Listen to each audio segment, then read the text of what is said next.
Florence Scovel Shinn was a book illustrator, artist, and spiritualist whose teachings focused on being in charge of one's destiny and achieving full self-expression.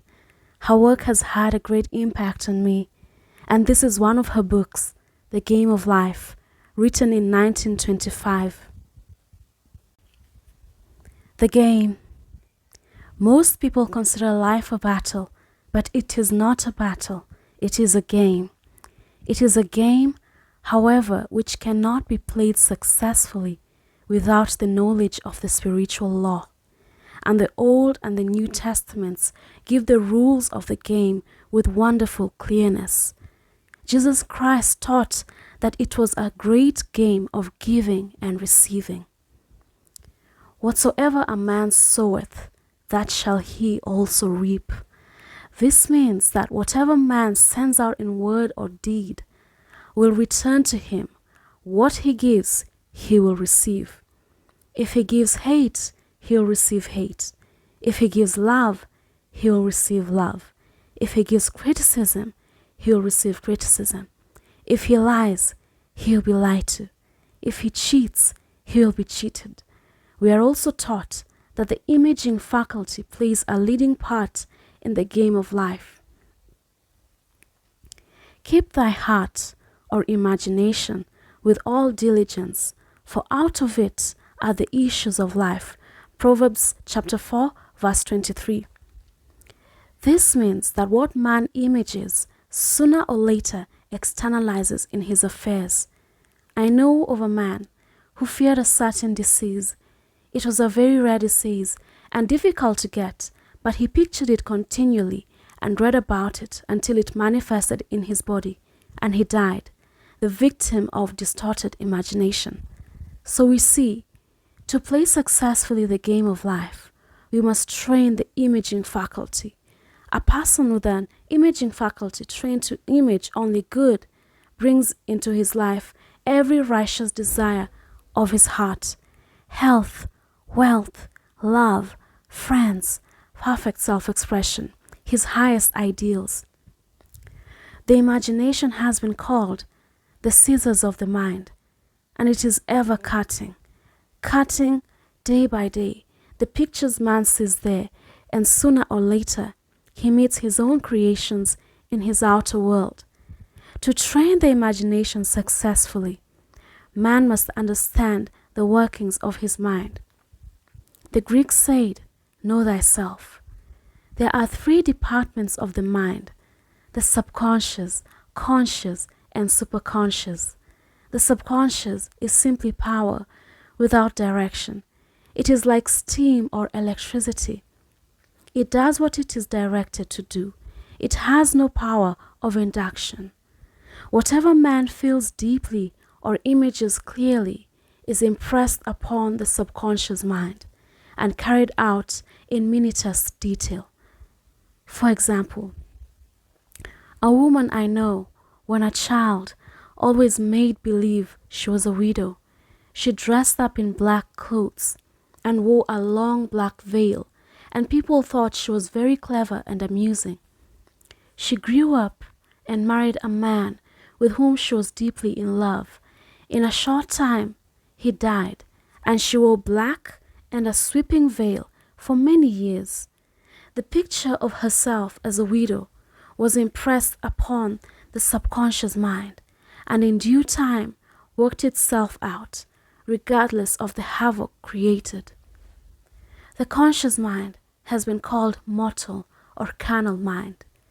It is the human mind and sees life as it appears to be. It sees death, disaster, sickness, poverty, and limitation of every kind, and it impresses the subconscious. The superconscious mind is the God mind within each man and is the realm of perfect ideas. In it is the perfect pattern spoken of by Plato, the divine design, for there is a divine design for each person. There is a place you are to fill and no one else can fill, something you are to do which no one else can do. There is a perfect picture of this in the superconscious mind. It usually flashes across the conscious as an unattainable ideal, something too good to be true. In reality, it is man's true destiny or destination, flashed to him from the infinite intelligence which is within himself. Many people, however, are in ignorance of their true destinies and are striving for things and situations which do not belong to them and would only bring failure and dissatisfaction if attained. For example, a woman came to me and asked me to speak the word that she would marry a certain man with whom she was very much in love. She called him A.B. I replied that this would be a violation of spiritual law, but that I would speak the word for the right man, the divine selection, the man who belonged to her by divine right. I added, if A.B. is the right man, you can't lose him, and if he isn't, you'll receive his equivalent. She saw A.B. frequently, but no headway was made in their friendship. One evening she called and said, do you know, for the last week, A.B. hasn't seemed so wonderful to me. I replied, maybe he is not the divine selection. Another man may be the right one. Soon after that, she met another man who fell in love with her at once, and who said she was his ideal. In fact, he said all the things that she had wished A.B. would say to her. She remarked it was quite uncanny.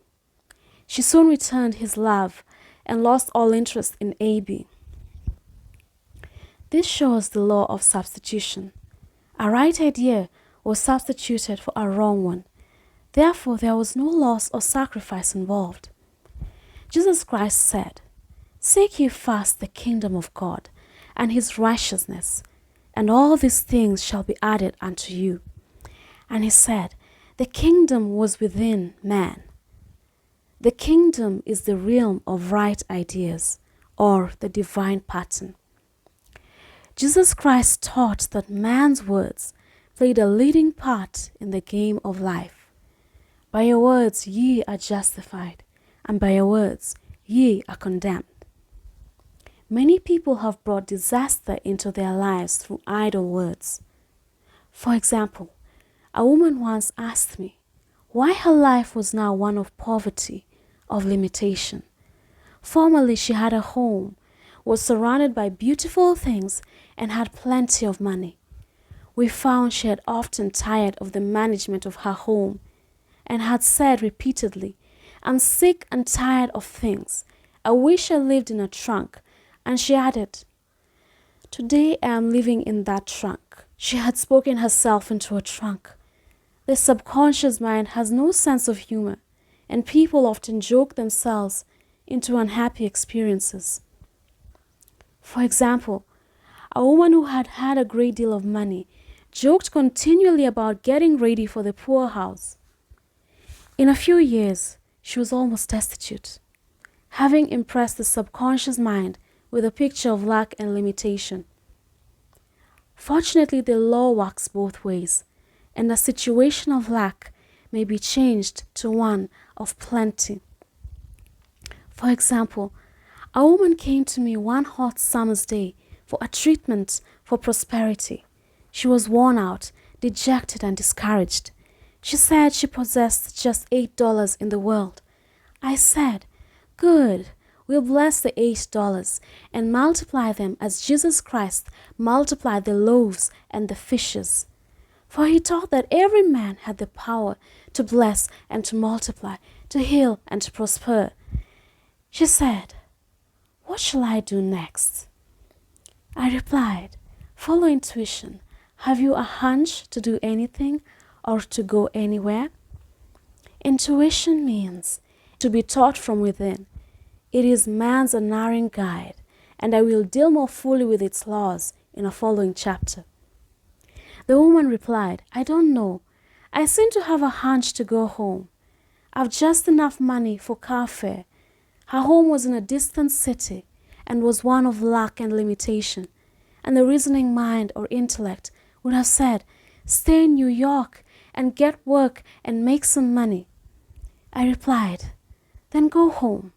Never violate a hunch. I spoke the following words for her. Infinite Spirit, open the way for great abundance, for she is an irresistible magnet for all that belongs to her by divine right. I told her to repeat it continuously. Infinite Spirit, open the way for great abundance, for she is an irresistible magnet for all that belongs to her by divine right. I told her to repeat it continually also. She left for home immediately. In calling on a woman one day, she linked up with an old friend of her family. Through this friend, she received thousands of dollars in a most miraculous way. She has said to me often, "Tell people about the woman who came to you with $8 and a hunch." There is always plenty on man's pathway, but it can only be brought into manifestation through desire, faith, or the spoken word. Jesus Christ brought out clearly that man must make the first move. Ask, and it shall be given you. Seek, and ye shall find.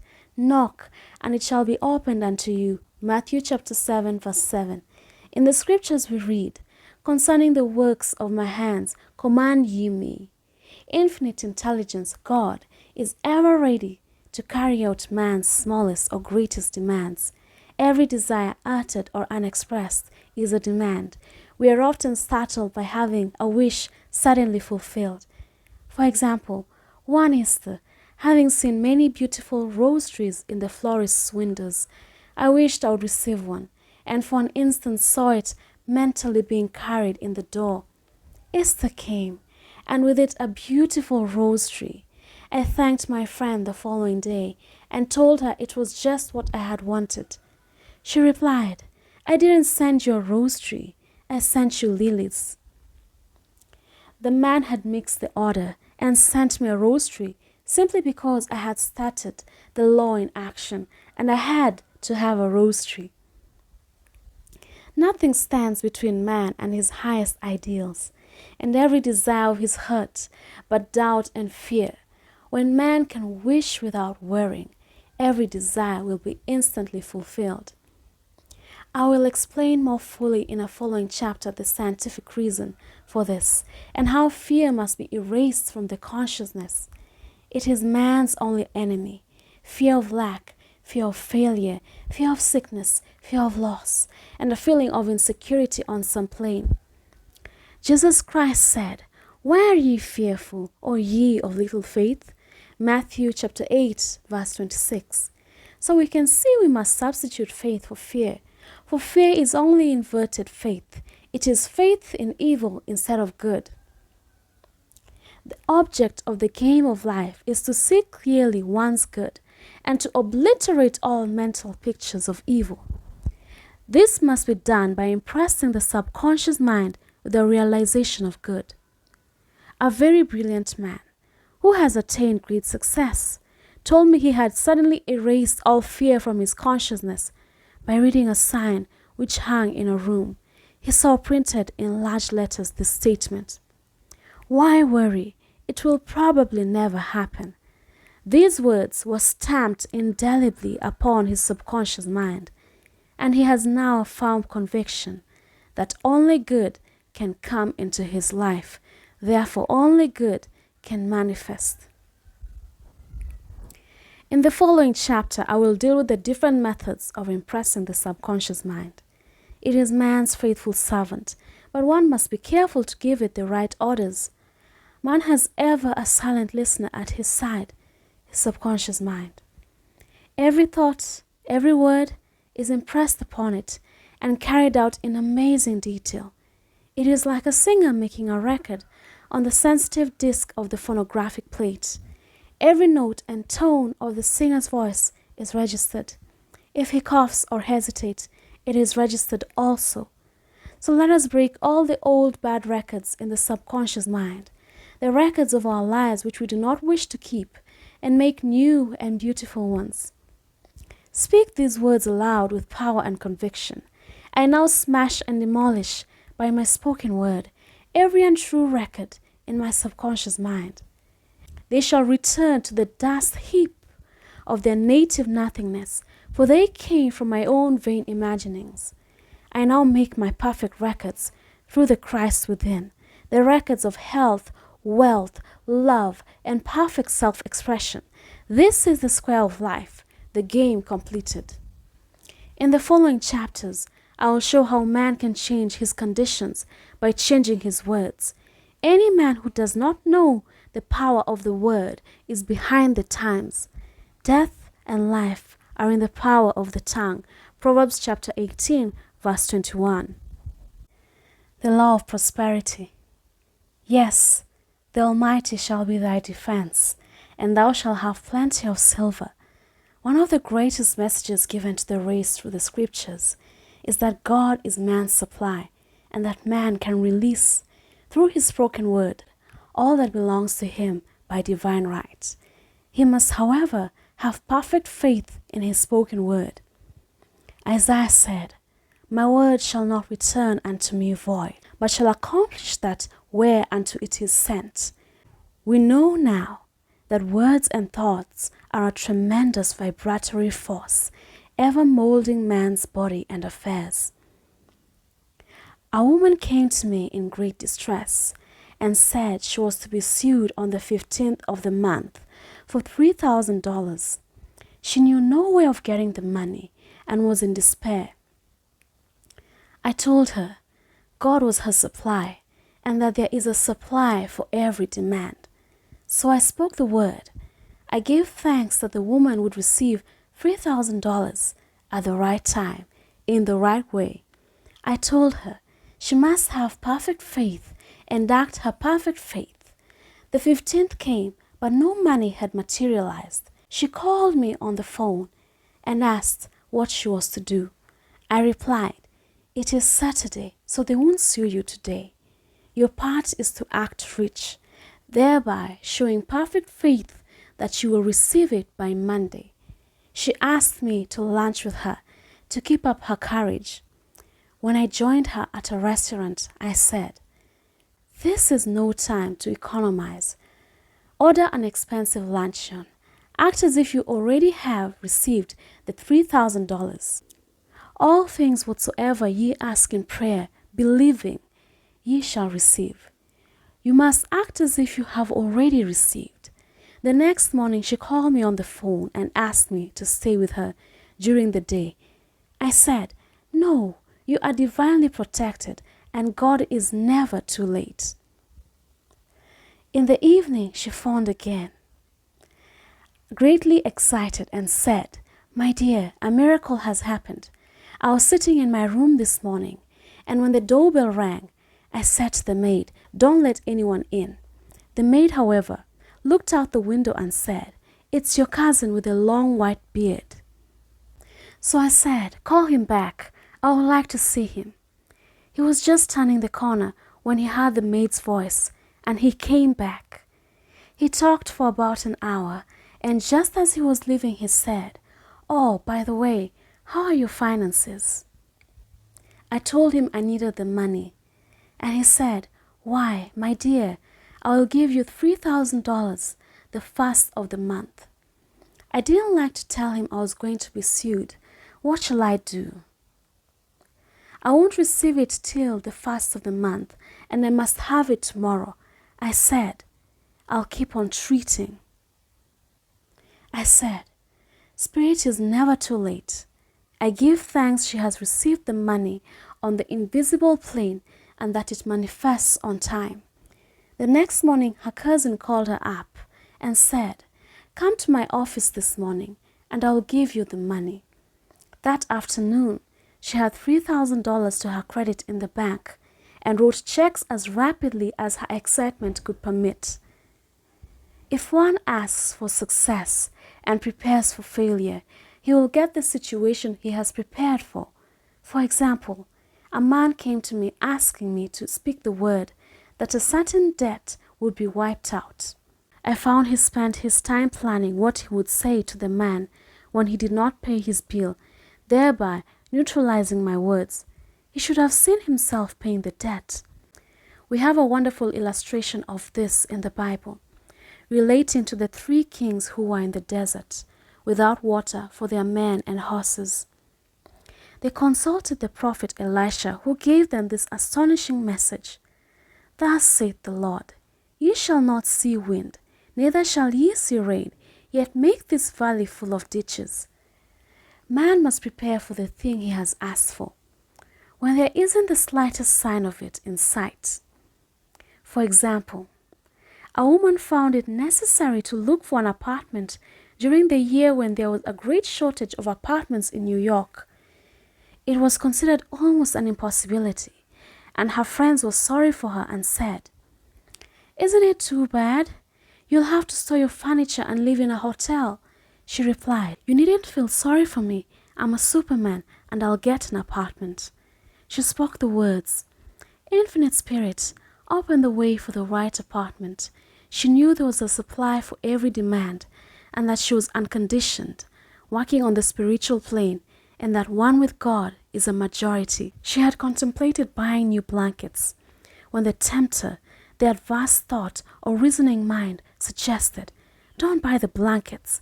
Perhaps, after all, you won't get an apartment. You'll have no use for them. She promptly replied to herself, I'll dig my ditches by buying the blankets. So she prepared for the apartment, acted as though she already had it.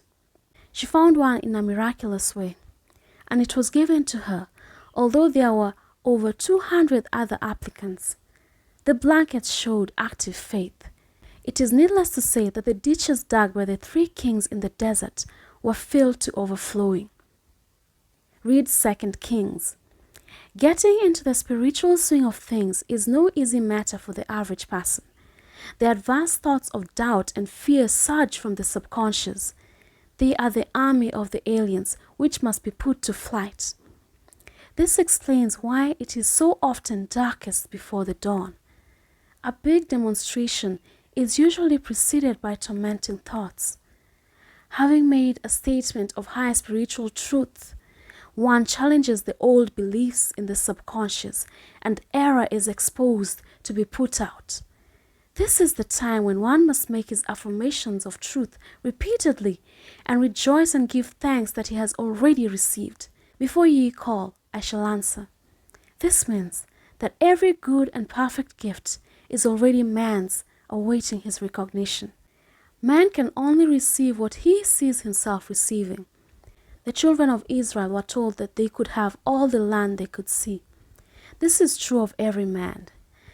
He has only the land within his own mental vision. Every great work, every big accomplishment has been brought into manifestation through holding to the vision, and often just before the big achievement comes apparent failure and discouragement. The children of Israel, when they reached the promised land, were afraid to go in, for they said it was filled with giants who made them feel like grasshoppers.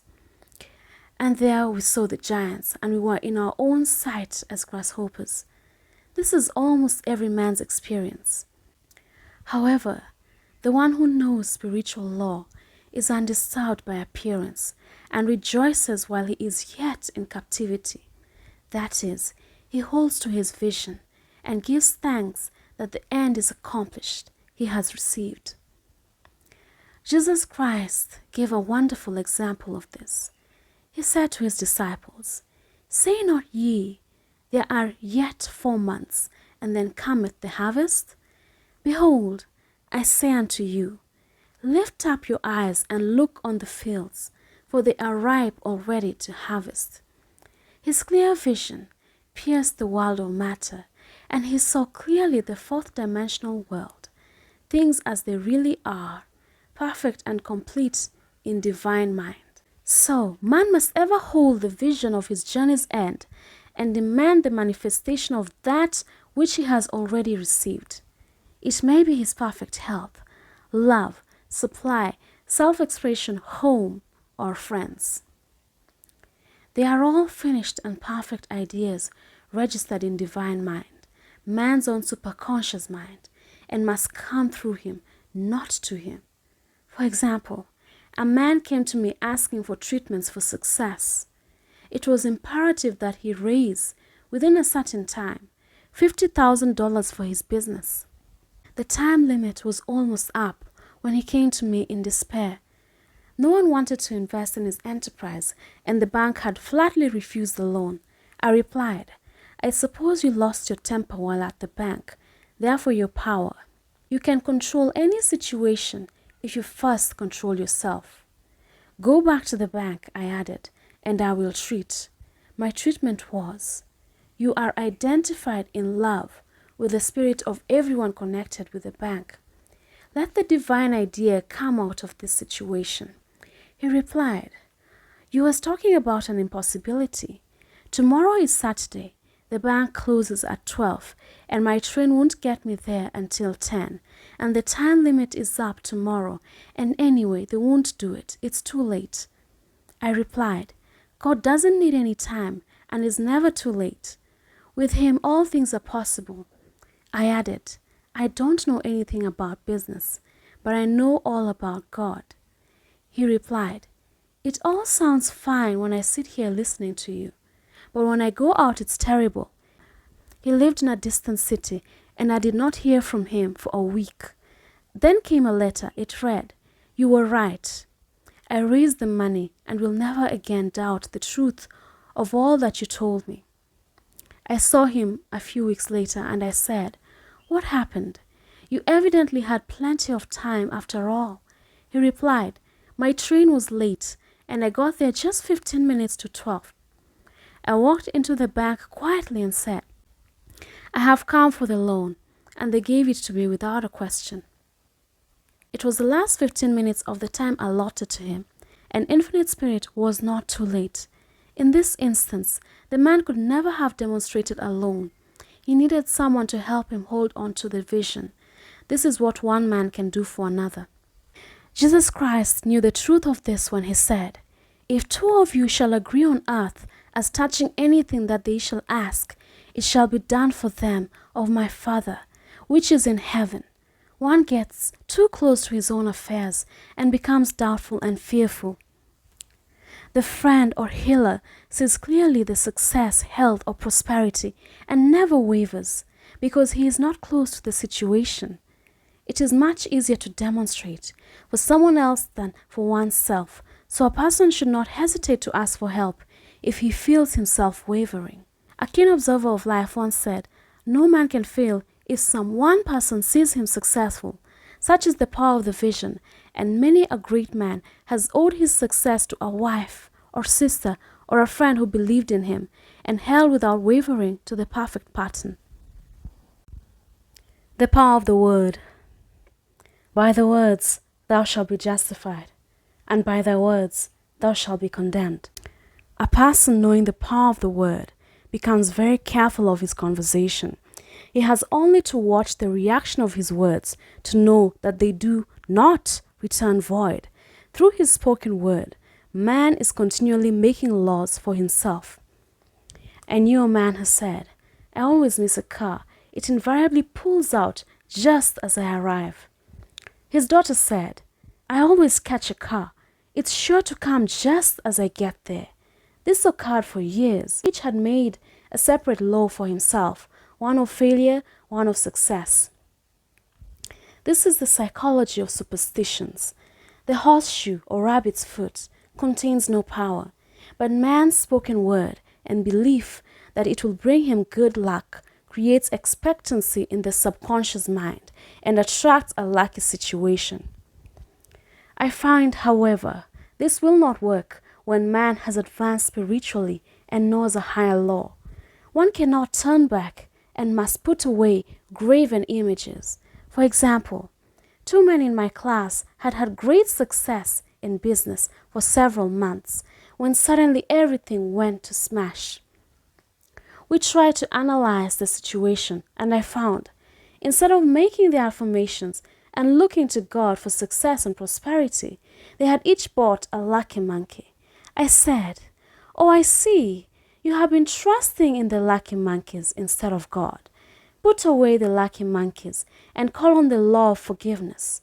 For man has power to forgive or neutralize his mistakes. They decided to throw the lucky monkeys down a coal hole, and all went well again. This does not mean, however, that one should throw away every lucky ornament or horseshoe about the house, but he must recognize that the power back of it is the one and only power, God, and that the object simply gives him a feeling of expectancy. I was with a friend one day who was in deep despair. In crossing the street, she picked up a horseshoe. Immediately, she was filled with joy and hope. She said God had sent her the horseshoe in order to keep up her courage. It was indeed, at that moment, about the only thing that could have registered in her consciousness. Her hope became faith, and she ultimately made a wonderful demonstration. I wish to make the point clear that the men previously mentioned were depending on the monkeys alone, while this woman recognized the power back of the horseshoe. I know in my own case, it took a long while to get out of a belief that a certain thing brought disappointment. If the thing happened, disappointment invariably followed. I found the only way I could make a change in the subconscious was by asserting, there are not two powers, there is only one power, God. Therefore, there are no disappointments, and this thing means a happy surprise. I noticed the change at once, and happy surprises commenced coming my way. I have a friend who said nothing could induce her to walk under a ladder. I said, if you are afraid, you are giving into a belief in two powers, good and evil, instead of one. As God is absolute, there can be no opposing power, unless man makes the faults of evil for himself. To show you believe in only one power, God, and that there is no power or reality in evil, walk under the next ladder you see.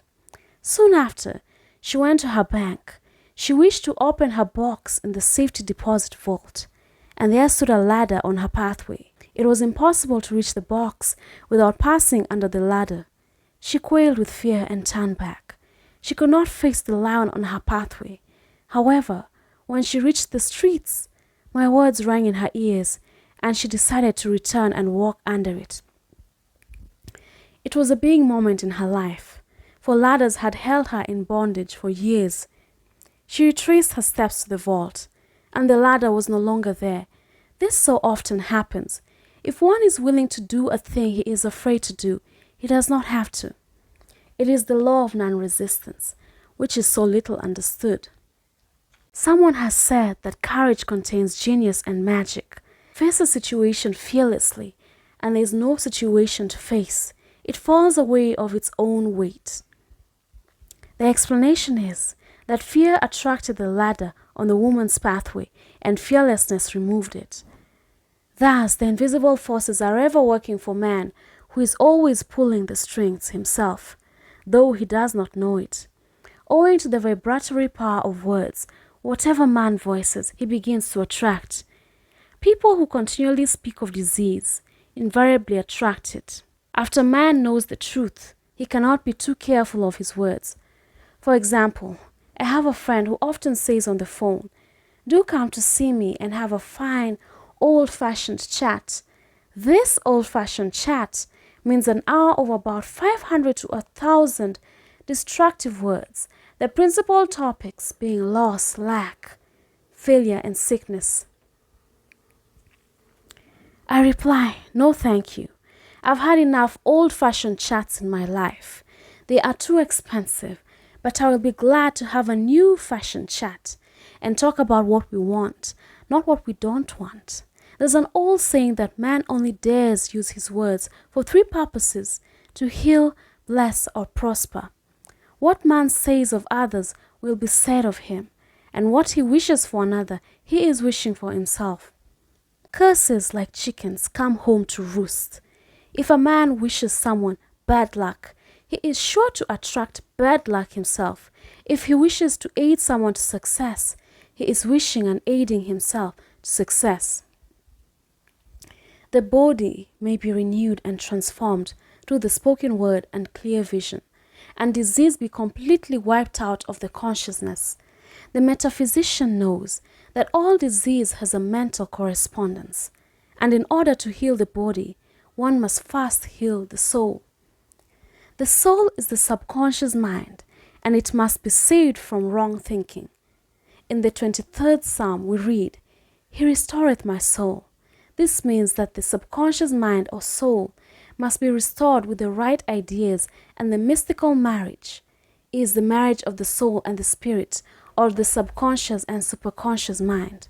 They must be one. When the subconscious is flooded with the perfect ideas of the superconscious, God and man are one. I and the Father are one. That is, He is one with the realm of perfect ideas. He is the man made in God's likeness and image, imagination, and is given power and dominion over all created things, his mind, body, and affairs. It is safe to say that all sickness and unhappiness come from the violation of the law of love. A new commandment I give unto you, love one another. And in the game of life, love or goodwill takes every trick. For example, a woman I know had for years an appearance of a terrible skin disease. The doctors told her it was incurable, and she was in despair. She was on the stage, and she feared she would soon have to give up her profession, and she had no other means of support. She, however, procured a good engagement, and on the opening night made a great hit.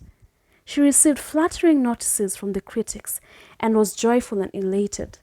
The next day she received a notice of dismissal. A man in the cast had been jealous of her success and had caused her to be sent away.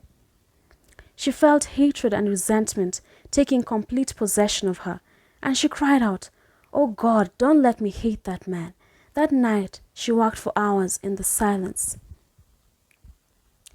She said, "I soon came into a very deep silence. I seemed to be at peace with myself, with the man, and with the whole world. I continued this for 2 following nights, and on the 3rd day I found I was healed completely of the skin disease. In asking for love or goodwill, she had fulfilled the law.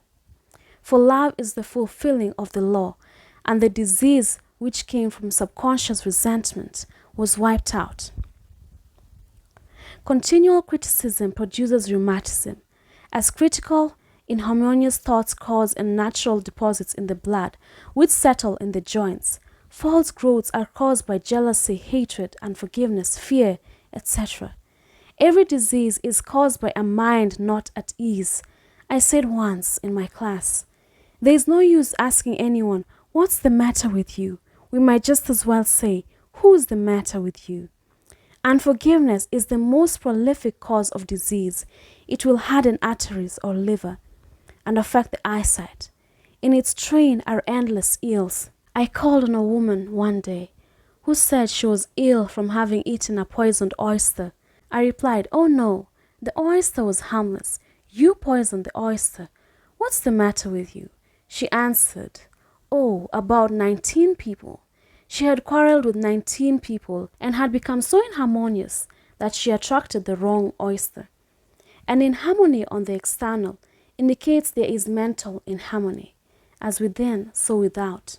Man's only enemies are within himself, and a man's foes shall be they of his own household. Personality is one of the last enemies to overcome, as this planet is taking its initiation in love. It was Christ's message, peace on earth, goodwill towards man. The enlightened man, therefore, endeavors to perfect himself upon his neighbor. His work is with himself, to send out goodwill and blessings to every man. And the marvelous thing is that if one blesses a man, he has no power to harm him. For example, a man came to me asking to treat for success in business. He was selling machinery, and a rival appeared on the scene with what he proclaimed was a better machine, and my friend feared defeat. I said, "First of all, we must wipe out all fear and know that God protects your interests, and that the divine idea must come out of the situation. That is, the right machine will be sold by the right man to the right man." And I added, "Don't hold one critical thought towards that man. Bless him all day and be willing not to sell your machine if it isn't the divine idea." So he went to the meeting, fearless and non-resistant, and blessing the other man. He said the outcome was very remarkable. The other man's machine refused to work, and he sold his without the slightest difficulty. But I say unto you love your enemies, bless them that curse you, do good to them that hate you, and pray for them which spitefully use you and persecute you. Goodwill produces a great aura of protection about the one who sends it, and no weapon that is formed against him shall prosper.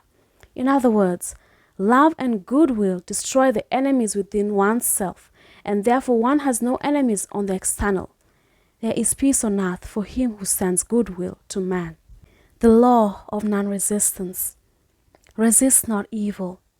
Be not overcome of evil, but overcome evil with good. Nothing on earth can resist an absolutely non-resistant person. The Chinese say that water is the most powerful element because it is perfectly non-resistant. It can wear away a rock and sweep all before it. Jesus Christ said, "Resist not evil," for he knew in reality there is no evil, therefore nothing to resist. Evil has come of man's vain imagination, or a belief in two powers, good and evil. There's an old legend that Adam and Eve ate of Maya, the tree of illusion, and saw two powers instead of one power, God. Therefore, evil is a false law man has made for himself through psychoma or soul sleep. Soul sleep means that man's soul has been hypnotized by the race belief of sin, sickness, and death, etc., which is carnal or mortal thought, and his affairs have outpictured his illusions. We have read in a preceding chapter that man's soul is his subconscious mind, and whatever he feels deeply, good or bad, is outpictured by that faithful servant. His body and affairs show forth what he has been picturing. The sick man has pictured sickness, the poor man poverty, the rich man wealth. People often say, "Why does a little child attract illness when it is too young even to know what it means?" I answer that children are sensitive and receptive to the thoughts of others about them, and often outpicture the fears of their parents. I had a metaphysician once say, "If you do not run your subconscious mind yourself, someone else will run it for you." Mothers often, unconsciously, attract illness and disaster to their children by continually holding them in thoughts of fear and watching for symptoms. For example, a friend asked a woman if her little girl had had the measles. She replied promptly, "Not yet." This implied that she was expecting the illness and, therefore, preparing the way for what she did not want for herself and child. However, the man who is centered and established in right thinking, the man who sends out only goodwill to his fellow man, and who is without fear, cannot be touched or influenced by the negative thoughts of others. In fact, he could then receive only good thoughts, as he himself sends forth only good thoughts. Resistance is hell, for it places a man in a state of torment. A metaphysician once gave me a wonderful recipe for taking every trick in the game of life. It is the acme of non-resistance. He gave it in this way. At one time in my life, I baptized children, and of course they had many names. Now I no longer baptize children, but I baptize events, but I give every event the same name. If I have a failure, I baptize its success in the name of the Father and the Son and of the Holy Ghost. In this we see the great law of transmutation, founded on non-resistance. Through his spoken word, every failure was transmuted into success. For example, a woman who required money and who knew the spiritual law of opulence was thrown continually in a business way with a man who made her feel very poor. He talked lack and limitation, and she commenced to catch his poverty thoughts. So she disliked him and blamed him for her failure. She knew in order to demonstrate her supply, she must first feel that she had received. A feeling of opulence must precede its manifestation. It dawned upon her one day that she was resisting the situation and seeing two powers instead of one. So she blessed the man and baptized the situation success. She affirmed, "As there is only one power, God, this man is here for my good and my prosperity," just what he did not seem to be there for. Soon after that, she met Through this man, a woman who gave her for a service rendered several $1,000s, and the man moved to a distant city and faded harmoniously from her life. Make the statement, every man is a golden link in the chain of my good, for all men are God in manifestation, awaiting the opportunity given by man himself to serve the divine plan of his life. Bless your enemy, and you rob him of his ammunition. His arrows will be transmuted into blessings. This law is true of nations as well as individuals.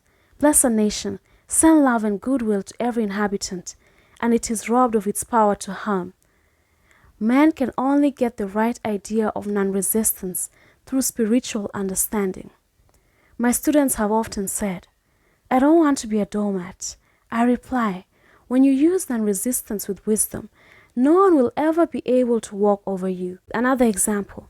One day I was impatiently awaiting an important telephone call. I resisted every call that came in and made no outgoing calls myself, reasoning that it might interfere with the one I was awaiting. Instead of saying, divine ideas never conflict, the call will come at the right time, leaving it to infinite intelligence to arrange, I commenced to manage things myself. I made the battle mine, not God's, and remained tense and anxious. The bell did not ring for about an hour, and I glanced at the phone and found the receiver had been off that length of time, and the phone was disconnected. My anxiety, fear, and belief in interference had brought on a total eclipse of the telephone. Realizing what I had done, I commenced blessing the situation at once. I baptized it success and affirmed, I cannot lose any call that belongs to me by divine right. I am under grace and not under law. A friend rushed out to the nearest telephone to notify the company to reconnect. She entered a crowded grocery, but the proprietor left his customers and attended to the call himself. My phone was connected at once, and 2 minutes later, I received a very important call, and about an hour afterward, the one I had been awaiting. One ship coming over a calm sea. So long as man resists a situation, he will have it with him. If he runs away from it, it will run after him. For example, I repeated this to a woman one day, and she replied, "How true that is. I was unhappy at home. I disliked my mother, who was critical and domineering. So I ran away and was married. But I married my mother, for my husband was exactly like my mother, and I had the same situation to face again." Agree with thine adversary quickly. That means, agree that the adverse situation is good. Be undisturbed by it, and it falls away of its own weight. None of the things move me is a wonderful affirmation. The inharmonious situation comes from some inharmony within man himself. When there is in him no emotional response to an inharmonious situation, it fades away forever from his pathway. So we see man's work is ever with himself. People have said to me, "Give treatments to change my husband or my brother." I reply, "No, I will give treatments to change you. When you change, your husband and your brother will change." One of my students was in the habit of lying. I told her it was a failure method, and if she lied, she would be lied to. She replied, "I don't care. I can't possibly get along without lying." One day she was speaking on the phone to a man with whom she was very much in love. She turned to me and said, "I don't trust him. I know he's lying to me." I replied, "Well, you lie yourself, so someone has to lie to you. You'll be sure it will be just the person you want the truth from." Some time after that, I saw her and she said, "I am cured of lying." I questioned, "What cured you?" She replied, "I have been living with a woman who lied worse than I did." One is often cured of his faults by seeing them in others. Life is a mirror, and we find only ourselves reflected in our associates. Living in the past is a failure method and a violation of spiritual law. Jesus said, "Behold, now is the accepted time. Now is the day of salvation." Lot's wife looked back and was turned into a pillar of salt. The robbers of time are the past and the future. Man should bless the past and forget it if it keeps him in bondage, and bless the future, knowing it has in store for him endless joys, but live fully in the now. For example, a woman came to me complaining that she had no money with which to buy Christmas gifts. She said, "Last year was so different. I had plenty of money and gave lovely presents, and this year I have scarcely a cent."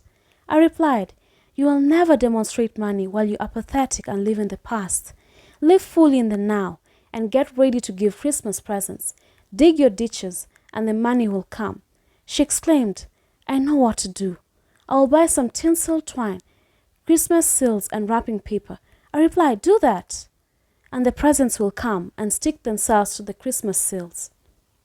This too was showing financial fearlessness and faith in God.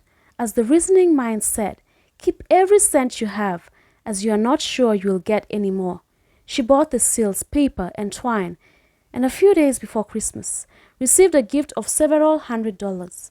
Buying the seals and twine had impressed the subconscious with expectancy and opened the way for the manifestation of the money. She purchased all the presents in plenty of time. Man must live suspended in the moment. Look well, therefore, to this day. Such is the salutation of the dawn.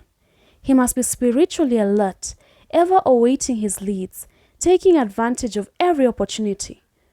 One day I said continually, silently, "Infinite Spirit, don't let me miss a trick." And something very important was told to me that evening. It is most necessary to begin the day with right words. One day I said continually, silently, "Infinite Spirit, don't let me miss a trick." And something very important was told to me that evening. It is most necessary to begin the day with right words.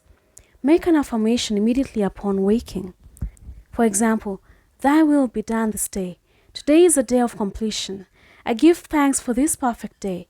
Miracle shall follow miracle, and wonders shall never cease." Make this a habit, and one will see wonders and miracles come into his life. One morning I picked up a book and read, "Look with wonder at that which is before you." It seemed to be my message for the day, so I repeated again and again, "Look with wonder at that which is before you." At about noon, a large sum of money was given me, which I had been desiring for a certain purpose. In a following chapter, I will give affirmations that I have found most effective. However, one should never use an affirmation unless it is absolutely satisfying and convincing to his own consciousness. And often, an affirmative is changed to suit different people. For example, the following has brought success to many. "I have a wonderful work in a wonderful way. I give wonderful service for wonderful pay." I gave the first two lines to one of my students, and she added the last two. It made a most powerful statement, as there should always be perfect payment for perfect service, and a rhyme sinks easily into the subconscious. She went about singing it loud, and soon did receive wonderful work in a wonderful way, and gave wonderful service for wonderful pay. Another student, a businessman, took it and changed the word work to business. He repeated, "I have a wonderful business in a wonderful way. I give wonderful service for wonderful pay." That afternoon he made a $41,000 deal, though there had been no activity in his affairs for months. Every affirmation must be carefully worded and completely cover the ground. For example, I knew a woman who was in great need and made a demand for work.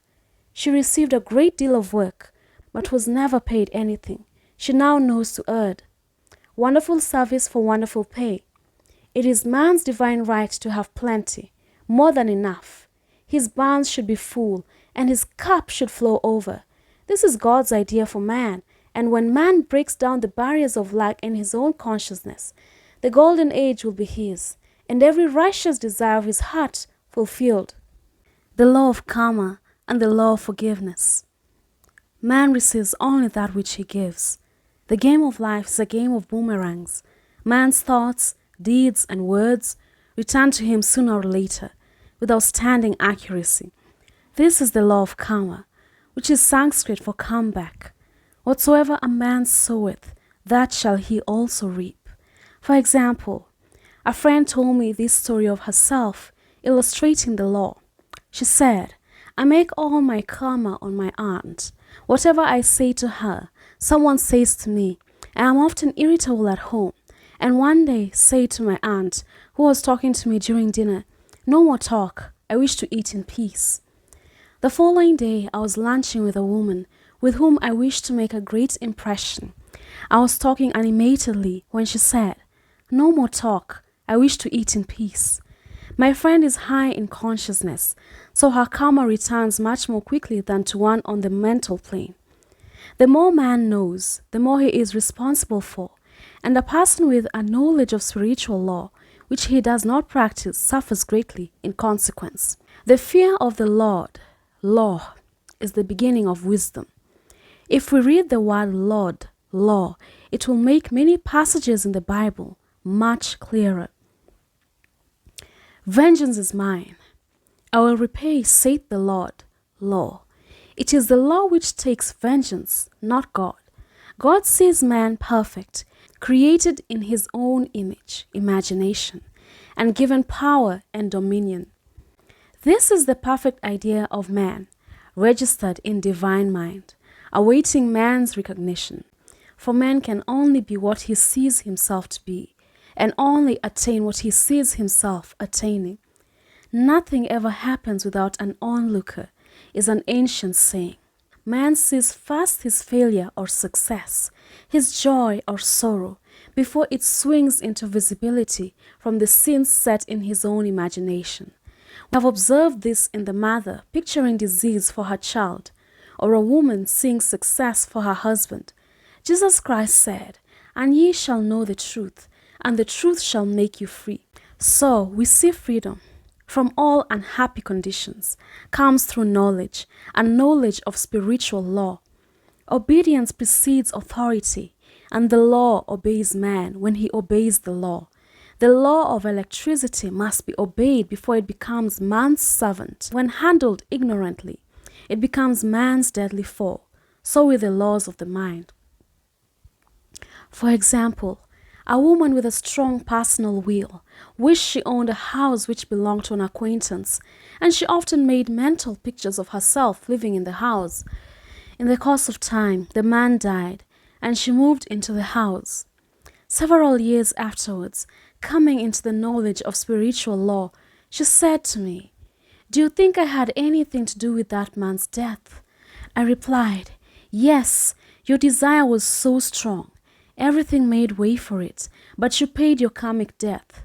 Your husband, whom you loved devotedly, died soon after, and the house was a white elephant on your hands for years." The original owner, however, could not have been affected by her thoughts had he been positive in the truth, nor her husband, but they were both under karmic law. The woman should have said, feeling the great desire for the house, "Infinite intelligence, give me the right house, equally as charming as this, the house which is mine by divine right." The divine selection would have given perfect satisfaction and brought good to all. The divine pattern is the only safe pattern to work by. Desire is a tremendous force and must be directed in the right channels, or chaos ensues. In demonstrating, the most important step is the first step, to ask aright. Man should always demand only that which is his by divine right. To go back to the illustration, had the woman taken this attitude, "If this house I desire is mine, I cannot lose it. If it is not, give me its equivalent," the man might have decided to move out harmoniously, had it been the divine selection for her, or another house would have been substituted. Anything forced into manifestation through personal will is always ill-got and has ever bad success. Man is admonished, "My will be done, not thine." And the curious thing is, man always gets just what he desires when he does relinquish personal will, thereby enabling infinite intelligence to work through him. "Stand ye still and see the salvation of the Lord," law. For example, a woman came to me in great distress. Her daughter had determined to take a very hazardous trip, and the mother was filled with fear. She said she had used every argument, had pointed out the dangers to be encountered, and forbidden her to go. But the daughter became more and more rebellious and determined. I said to the mother, "You are forcing your personal will upon your daughter, which you have no right to do, and your fear of the trip is only attracting it, for man attracts what he fears." I added, "Let go and take your mental hands off. Put it in God's hands and use this statement. I put this situation in the hands of infinite love and wisdom. If this trip is the divine plan, I bless it and no longer resist. But if it is not divinely planned, I give thanks that it is now dissolved and dissipated." A day or two after that, her daughter said to her, "Mother, I have given up the trip," and the situation returned to its native nothingness. It is learning to stand still which seems so difficult for man. I will deal more fully with this law in the chapter on non-resistance. I will give another example of sowing and reaping, which came in the most curious way. A woman came to me saying she had received a counterfeit $20 bill given to her at the bank. She was much disturbed for, she said, the people at the bank will never acknowledge their mistake. I replied, "Let us analyze the situation and find out why you attracted it." She thought a few moments and exclaimed, "I know it. I sent a friend a lot of stage money just for a joke." So the Lord had sent her some stage money, for he doesn't know anything about jokes. I said, "Now we will call on the law of forgiveness and neutralize the situation. Christianity is founded upon the law of forgiveness. Christ has redeemed us from the curse of the karmic law, and the Christ within each man is his redeemer and salvation from all inharmonious conditions." So I said, "Infinite Spirit, we call on the law of forgiveness and give thanks that she is under grace and not under law, and cannot lose this $20, which is hers by divine right. Now," I said, "go back to the bank and tell them fearlessly that it was given you there by mistake." She obeyed, and to her surprise, they apologized and gave her another bill, treating her most courteously. So knowledge of the law gives man power to rub out his mistakes. Man cannot force the external to be what he is not. If he desires riches, he must be rich first in consciousness. For example, a woman came to me asking treatment for prosperity. She did not take much interest in her household affairs, and her home was in great disorder. I said to her, "If you wish to be rich, you must be orderly. All men with great wealth are orderly, and order is heaven's first law." I added, "You will never become rich with a burnt match in the pincushion." She had a great sense of humor and commenced immediately, putting her house in order. She rearranged furniture, straightened out bureau drawers, cleaned rugs, and soon made a big financial demonstration, a gift from a relative. The woman herself became made over and keeps herself keyed up financially by being ever watchful of the external and expecting prosperity, knowing God is her supply. Many people are in ignorance of the fact that gifts and things are investments, and that holding and saving invariably lead to loss. There is that scattereth and yet increaseth, and there is that withholdeth more than is meet, but it tendeth to poverty. For example, I knew a man who wanted to buy a fur-lined overcoat. He and his wife went to various shops, but there was none he wanted. He said they were all too cheap looking. At last, he was shown one. The salesman said was valued at $1,000, but which the manager would sell him for $500, as it was late in the season. His financial possessions amounted to about $700. The reasoning mind would have said, "You can't afford to spend nearly all you have on a coat." But he was very intuitive and never reasoned. He turned to his wife and said, "If I get this coat, I'll make a ton of money." So his wife consented weakly. About a month later, he received a $10,000 commission. The coat made him feel so rich, it linked him with success and prosperity.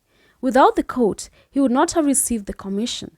It was an investment paying large dividends. If man ignores these dealings to spend or to give, the same amount of money will go in an uninteresting or an unhappy way. For example, a woman told me, on Thanksgiving's Day, she informed her family that they could not afford a Thanksgiving dinner. She had the money but decided to save it.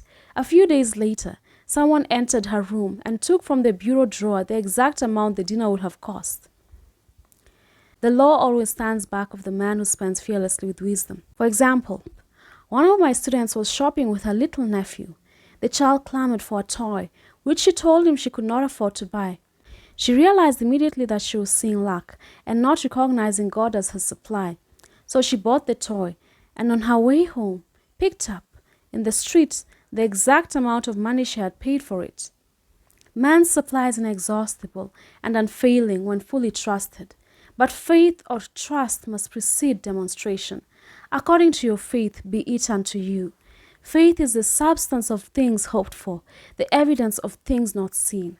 For faith holds the vision steady, and the advanced pictures are dissolved and dissipated. And in due season we shall reap, if we faint not. Jesus Christ brought the good news, the gospel, that there was a higher law than the law of karma, and that the law transcends the law of karma. It is the law of grace or forgiveness. It is the law which frees man from the law of cause and effect, the law of consequence, under grace and not under law. We are told that on this plane, man reaps where he has not sown. The gifts of God are simply poured out unto him. All that the kingdom affords is his. This continued state of bliss awaits the man who has overcome the race or world thought.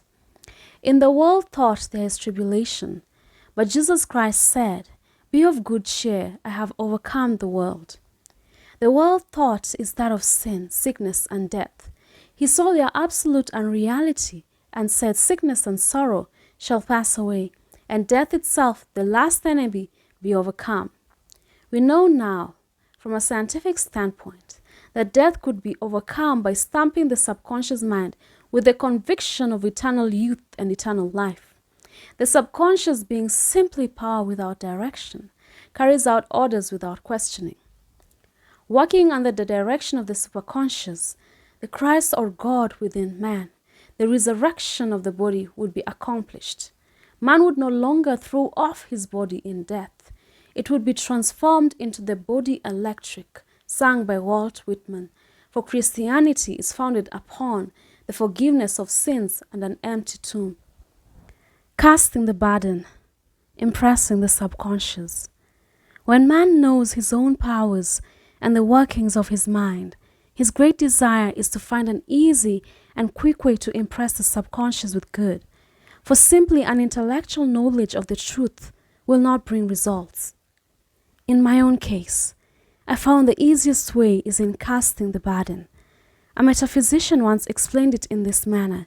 He said, "The only thing which gives anything weight in nature is the law of gravitation, and if a boulder could be taken high above the planet, there would be no weight in that boulder, and that is what Jesus Christ meant when he said, 'My yoke is easy and my burden is light.'"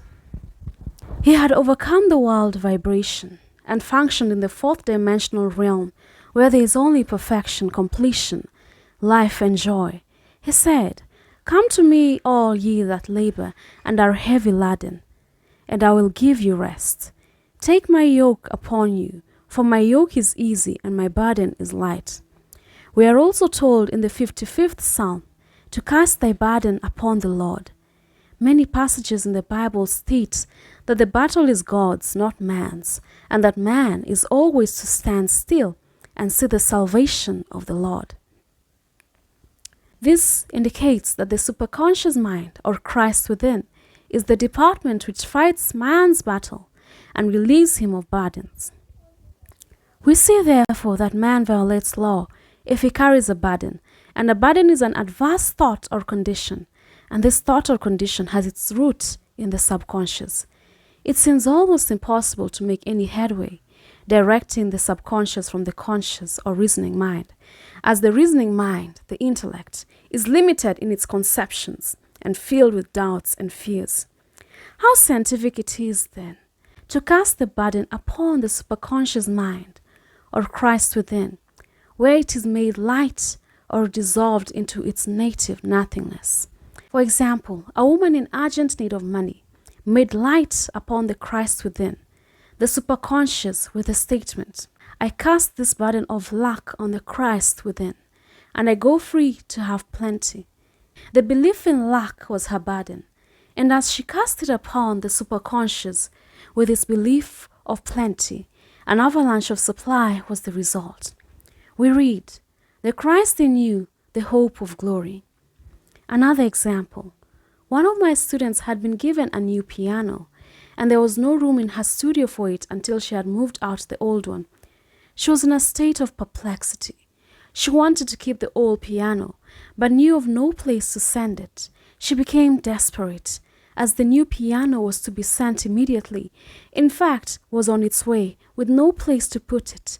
She said it came to her to repeat, I cast this burden on the Christ within, and I go free. A few moments later, her phone rang, and a woman friend asked if she might rent her old piano, and it was moved out a few minutes before the new one arrived. I knew a woman whose burden was resentment. She said, I cast this burden of resentment on the Christ within, and I go free to be loving, harmonious, and happy. The almighty superconscious flooded the subconscious with love, and her whole life was changed. For years, resentment had held her in a state of torment and imprisoned her soul, the subconscious mind. The statement should be made over and over and over, sometimes for hours at a time, silently or audibly, with quietness but determination.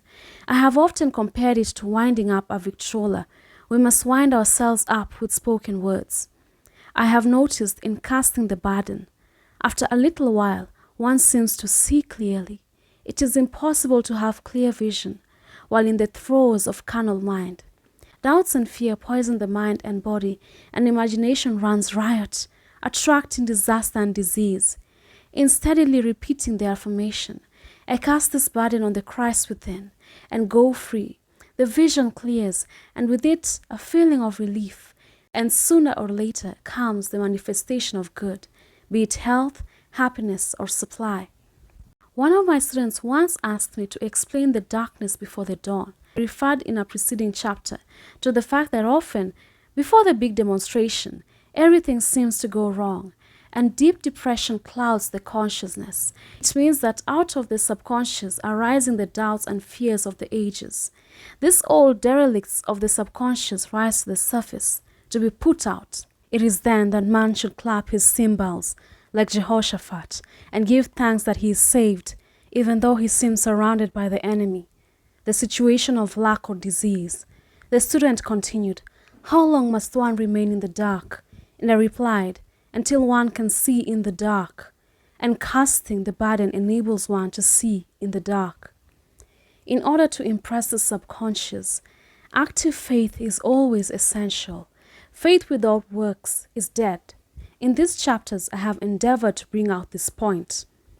Jesus Christ showed active faith when he commanded the multitude to sit down on the ground before he gave thanks for the loaves and the fishes. I will give another example showing how necessary this step is. In fact, active faith is the bridge over which man passes to his promised land. Through misunderstanding, a woman had been separated from her husband, whom she loved deeply. He refused all offers of reconciliation and would not communicate with her in any way. Coming into the knowledge of spiritual law, she denied the appearance of separation. She made this statement, there is no separation in divine mind. Therefore, I cannot be separated from the love and companionship which are mine by divine right. She showed active faith by arranging a place for him at the table every day, thereby impressing the subconscious with a picture of his return. Over a year passed, but she never wavered, and one day he walked in. The subconscious is often impressed through music. Music has a fourth dimensional quality and releases the soul from imprisonment. It makes wonderful things seem possible and easy of accomplishment. I have a friend who uses her Victrola daily for this purpose. It puts her in perfect harmony and releases the imagination.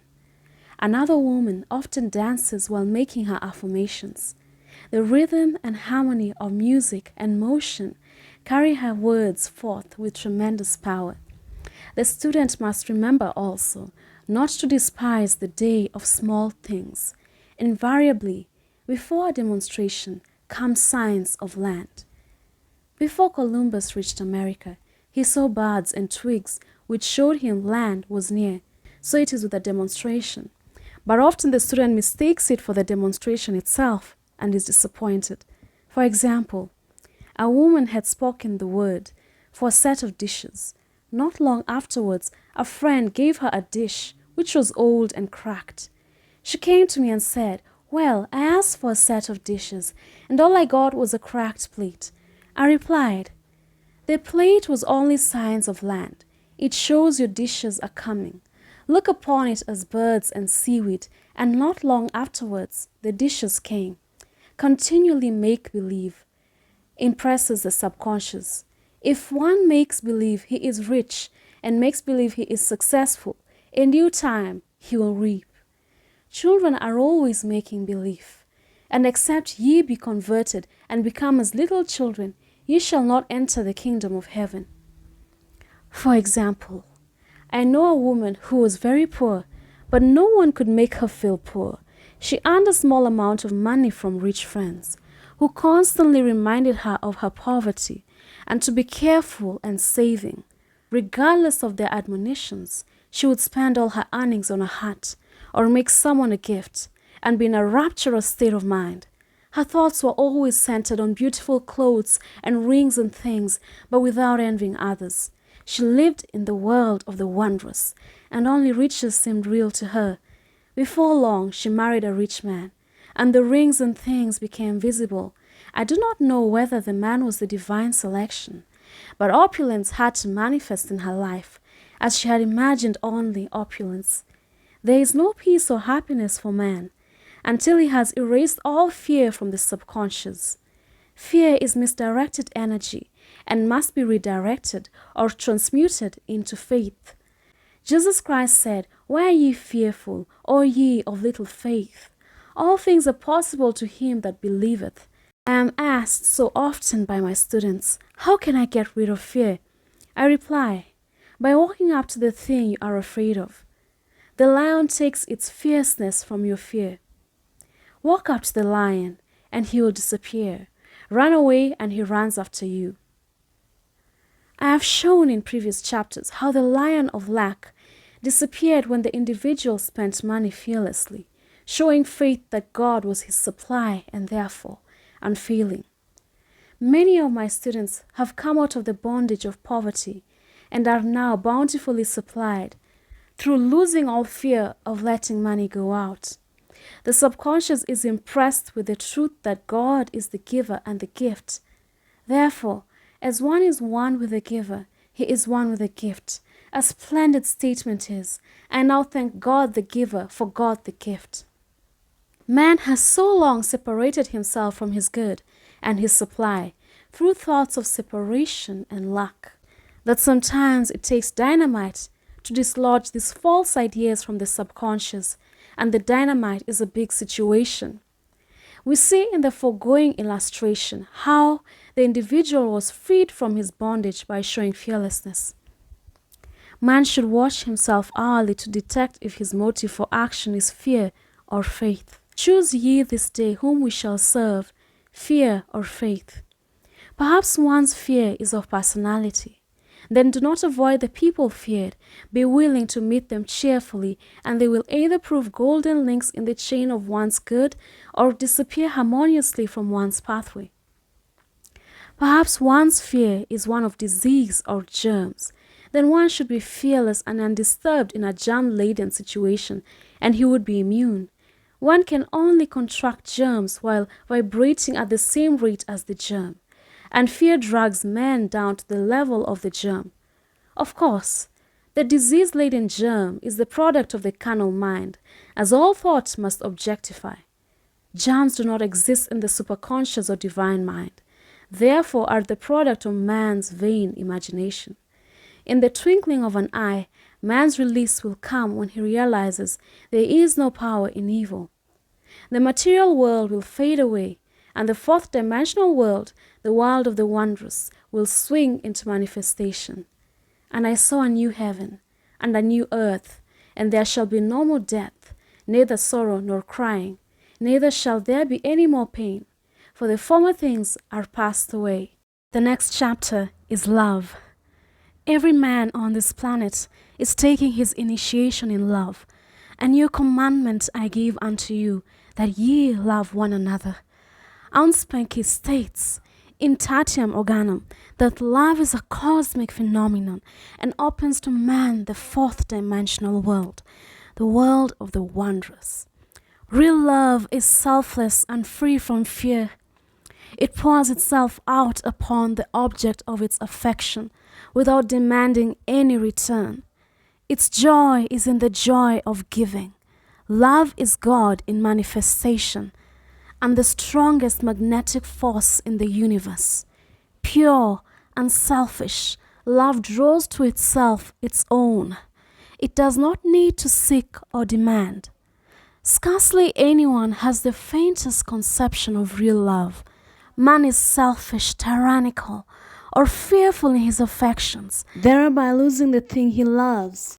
Jealousy is the worst enemy of love, for the imagination runs riot, seeing the loved one attracted to another, and invariably these fears objectify if they are not neutralized. For example, a woman came to me in deep distress. The man she loved had left her for other women, and she said he never intended to marry her.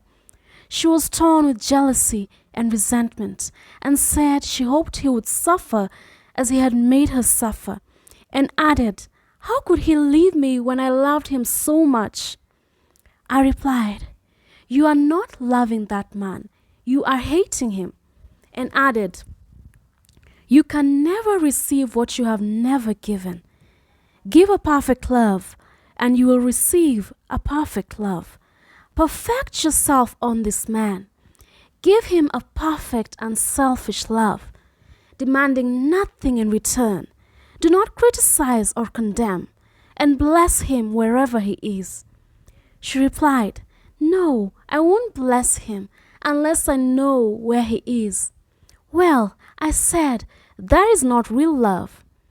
When you send out real love will return to you, either from this man or his equivalent. For if this man is not the divine selection, you will not want him.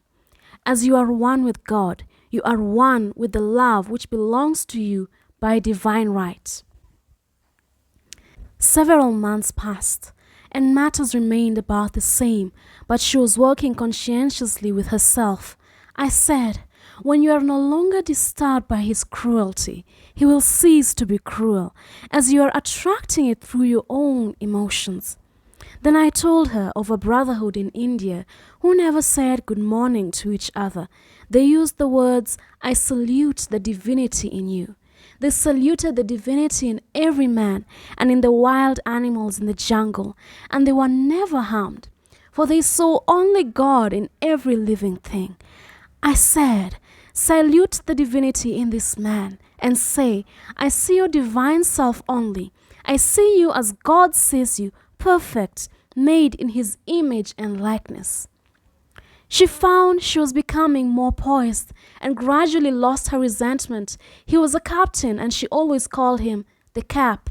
One day she said, suddenly, "God bless the Cap wherever he is." I replied, "Now that is real love. And when you have become a complete circle and are no longer disturbed by the situation, you will have his love or attract its equivalent." I was moving at this time, and I did not have a telephone, so was out of touch with her for a few weeks. And when one morning I received a letter saying, "We are married," at the earliest opportunity I paid her a call. My first words were, "What happened?" "Oh," she exclaimed, "a miracle. One day I woke up and all suffering had ceased. I saw him that evening and he asked me to marry him. We were married in about a week, and I have never seen a more devoted man." There's an old saying, "No man is your enemy, no man is your friend. Every man is your teacher." So one should become impersonal and learn what each man has to teach him. And soon he will learn his lessons and be free. The woman's lover was teaching her selfless love, which every man sooner or later must learn. Suffering is not necessary for man's development. It is the result of violation of spiritual law. But few people seem to be able to rouse themselves from their soul sleep without it. When people are happy, they usually become selfish, and automatically the law of karma is set in action. Man often suffers loss through lack of appreciation. I knew a woman who had a very nice husband, but she said often, "I don't care anything about being married, but that is nothing against my husband. I'm simply not interested in married life." She had other interests and scarcely remembered she had a husband. She only thought of him when she saw him. One day her husband told her he was in love with another woman and left. She came to me in distress and resentment. I replied, "It is exactly what you spoke the word for. You said you didn't care anything about being married. So the subconscious worked to get you unmarried." She said, "Oh yes, I see. People get what they want and then feel very much hurt." She soon became in perfect harmony with the situation and knew they were both much happier apart. When a woman becomes indifferent or critical and ceases to be an inspiration to her husband, he misses the stimulus of their early relationship and is restless and unhappy. A man came to me dejected, miserable, and poor. His wife was interested in the science of numbers and had had him read. It seems the report was not very favorable, for he said, "My wife says I'll never amount to anything because I'm a 2. I replied, "I don't care what your number is. You're a perfect idea in divine mind, and we will demand the success and prosperity which are already planned for you by that infinite intelligence." Within a few weeks, he had a very fine position, and a year or 2 later, he achieved a brilliant success as a writer. No man is a success in business unless he loves his work. The picture the artist paints for love of his art is his greatest work. The pot boiler is always something to live down. No man can attract money if he despises it. Many people are kept in poverty by saying, "Money means nothing to me, and I have a contempt for people who have it." This is the reason so many artists are poor. Their contempt for money separates them from it. I remember hearing one artist say of another, "He's no good as an artist. He has money in the bank." This attitude of mind, of course, separates man from his supply. He must be in harmony with a thing in order to attract it. Money is God in manifestation, as freedom from want and limitation, but it must be always kept in circulation and put to right uses. Holding and saving react with green vengeance. This does not mean that man should not have houses and lots, stocks and bonds, for the barns of the righteous man shall be full. It means man should not hold even the principal if an occasion arises when money is necessary. In letting it go out fearlessly and cheerfully, he opens the way for more to come in, for God is man's unfailing and inexhaustible supply.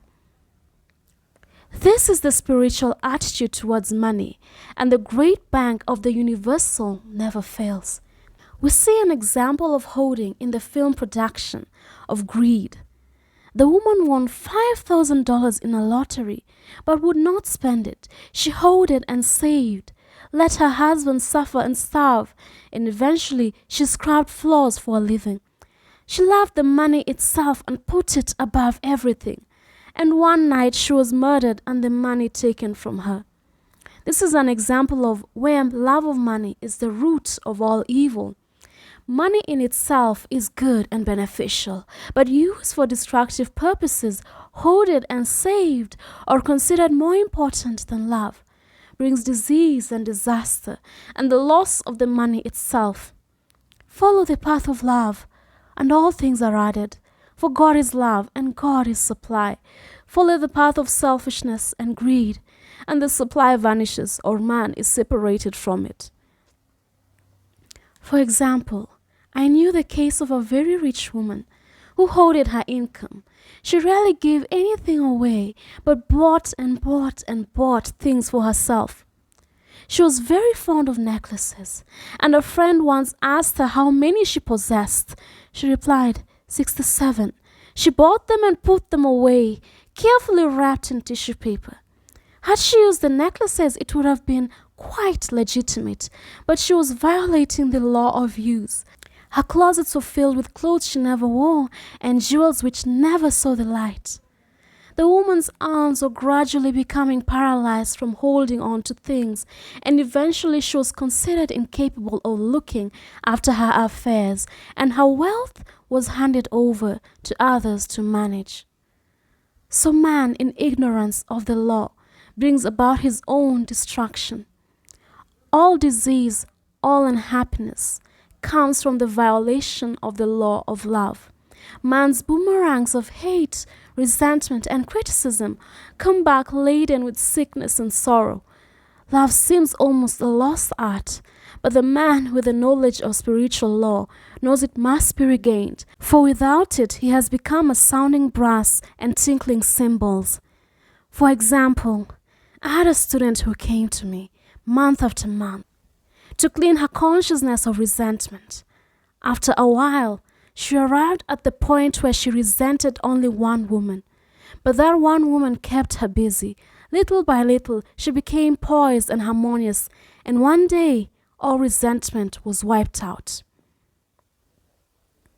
She came in radiant and exclaimed, "You can't understand how I feel.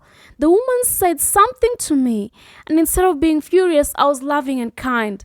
And she apologized and was perfectly lovely to me. No one can understand the marvelous lightness I feel within. Love and goodwill are invaluable in business. For example, a woman came to me complaining of her employer. She said she was cold and critical and knew she did not want her in the position. Well, I replied, "Salute the divinity in the woman and send her love." She said, "I can't. She's a marble woman." I answered, "You remember the story of the sculptor who asked for a certain piece of marble? He was asked why he wanted it, and he replied, 'Because there's an angel in the marble, and out of it he produced a wonderful work of art.'" She said, "Very well, I will try it." A week later, she came back and said, "I did what you told me to, and now the woman is very kind and took me out in her car." People are sometimes filled with remorse for having done someone an unkindness, perhaps years ago. If the wrong cannot be righted, its effect can be neutralized by doing someone a kindness in the present. This one thing I do, forgetting those things which are behind and reaching forth unto those things which are before. Sorrow, regret, and remorse tear down the cells of the body and poison the atmosphere of the individual. A woman said to me in deep sorrow, "Treat me to be happy and joyous, for my sorrow makes me so irritable with the members of my family that I keep making more karma." I was asked to treat a woman who was mourning for her daughter. I denied all belief in loss and separation and affirmed that God was the woman's joy, love, and peace. The woman gained her poise at once, but sent word by her son not to treat any longer, because she was so happy it wasn't respectable. So mortal mind loves to hang on to its griefs and regrets. I knew a woman who went about bragging of her troubles, So of course, she always had something to brag about. The old idea was if a woman did not worry about her children, she was not a good mother. Now, we know that mother fear is responsible for many of the diseases and accidents which come into the lives of children. For fear pictures vividly the disease or situation feared, and these pictures objectify, if not neutralized. Happy is the mother who can say sincerely that she puts her child in God's hands and knows therefore that he is divinely protected. For example, a woman awoke suddenly in the night, feeling her brother was in great danger. Instead of giving in to her fears, she commenced making statements of truth, saying, "Man is a perfect idea in divine mind and is always in his right place. Therefore, my brother is in his right place and is divinely protected."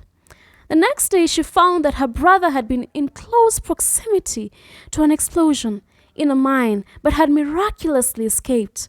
So man is his brother's keeper in thought, and every man should know that the thing he loves dwells in the secret place of the Most High, and abides under the shadow of the Almighty. There shall be no evil befall thee, neither shall any plague come nigh thy dwelling. Perfect love casteth out fear. He that feareth is not made perfect in love, and love is the fulfilling of the law. The next chapter is about intuition or guidance. In all thy ways acknowledge him, and he shall direct thy paths. There is nothing too great of an accomplishment for the man who knows the power of his word, and who follows his intuitive leads. By the word, he starts in action unseen forces and can rebuild his body or remold his affairs. It is therefore of the utmost importance to choose the right words, and the student carefully selects the affirmation he wishes to catapult into the invisible. He knows that God is his supply, that there is a supply for every demand, and that his spoken word releases this supply. Ask and ye shall receive. Man must make the first move. Draw nigh to God, and he will draw nigh to you. I have often been asked just how to make a demonstration. I reply, speak the word and then do not do anything until you get a definite lead. Demand the lead, saying, Infinite Spirit, reveal to me the way. Let me know if there is anything for me to do.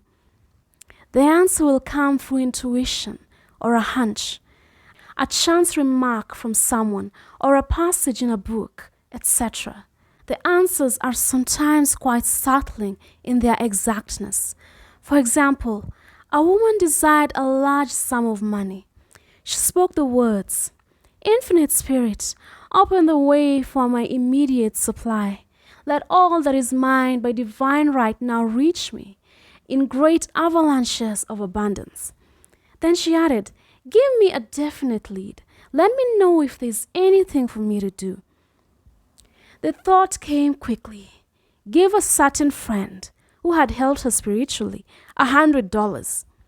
She told her friend, who said, wait and get another lead before giving it. So she waited, and that day met a woman who said to her, I gave someone $1 today. It was just as much for me as it would be for you to give someone 100. This was indeed an unmistakable lead, so she knew she was right in giving the $100. It was a gift, which proved a great investment, for shortly after that, a large sum of money came to her in a remarkable way. Giving opens the way for receiving. In order to create activity in finances, one should give. Tithing, or giving 1/10 of one's income, is an old Jewish custom and is sure to bring increase. Many of the richest men in this country have been tithers, and I have never known it to fail as an investment. The 10th part goes forth and returns blessed and multiplied. But the gift or tithe must be given with love and cheerfulness, for God loveth a cheerful giver. Bills should be paid cheerfully. All money should be sent forth fearlessly and with a blessing. This attitude of mind makes man master of money. It is his to obey, and his spoken word then opens vast reservoirs of wealth. Man himself limits his supply by his limited vision. Sometimes the student has a great realization of wealth, but is afraid to act.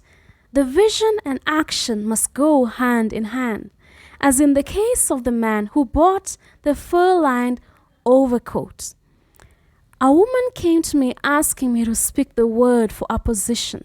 So I demanded, Infinite Spirit, open the way for this woman's right position. Never ask for just a position. Ask for the right position, the place already planned in divine mind, as it is the only one that will give satisfaction.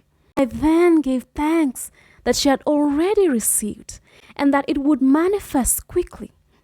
Very soon, she had 3 positions offered to her, 2 in New York and 1 in Palm Beach, and she did not know which one to choose. I said, ask for a definite lead.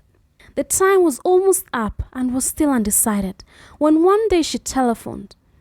When I woke up this morning, I could smell Palm Beach. She had been there before and knew its balmy fragrance. I replied, well, if you can smell Palm Beach from here, it is certainly your lead.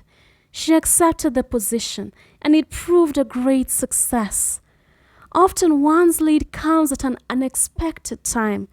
One day, I was walking down the street when I suddenly felt a strong urge to go to a certain bakery a block or 2 away. The reasoning mind resisted, arguing, there's nothing there that you want. However, I had learned not to reason, so I went to the bakery, looked at everything, and there was certainly nothing there that I wanted. But coming out, I encountered a woman I had thought of often, and who was in great need of the help which I could give her. So often, one goes for one thing and finds another. Intuition is a spiritual faculty and does not explain, but simply points the way. A person receives a lead during a treatment.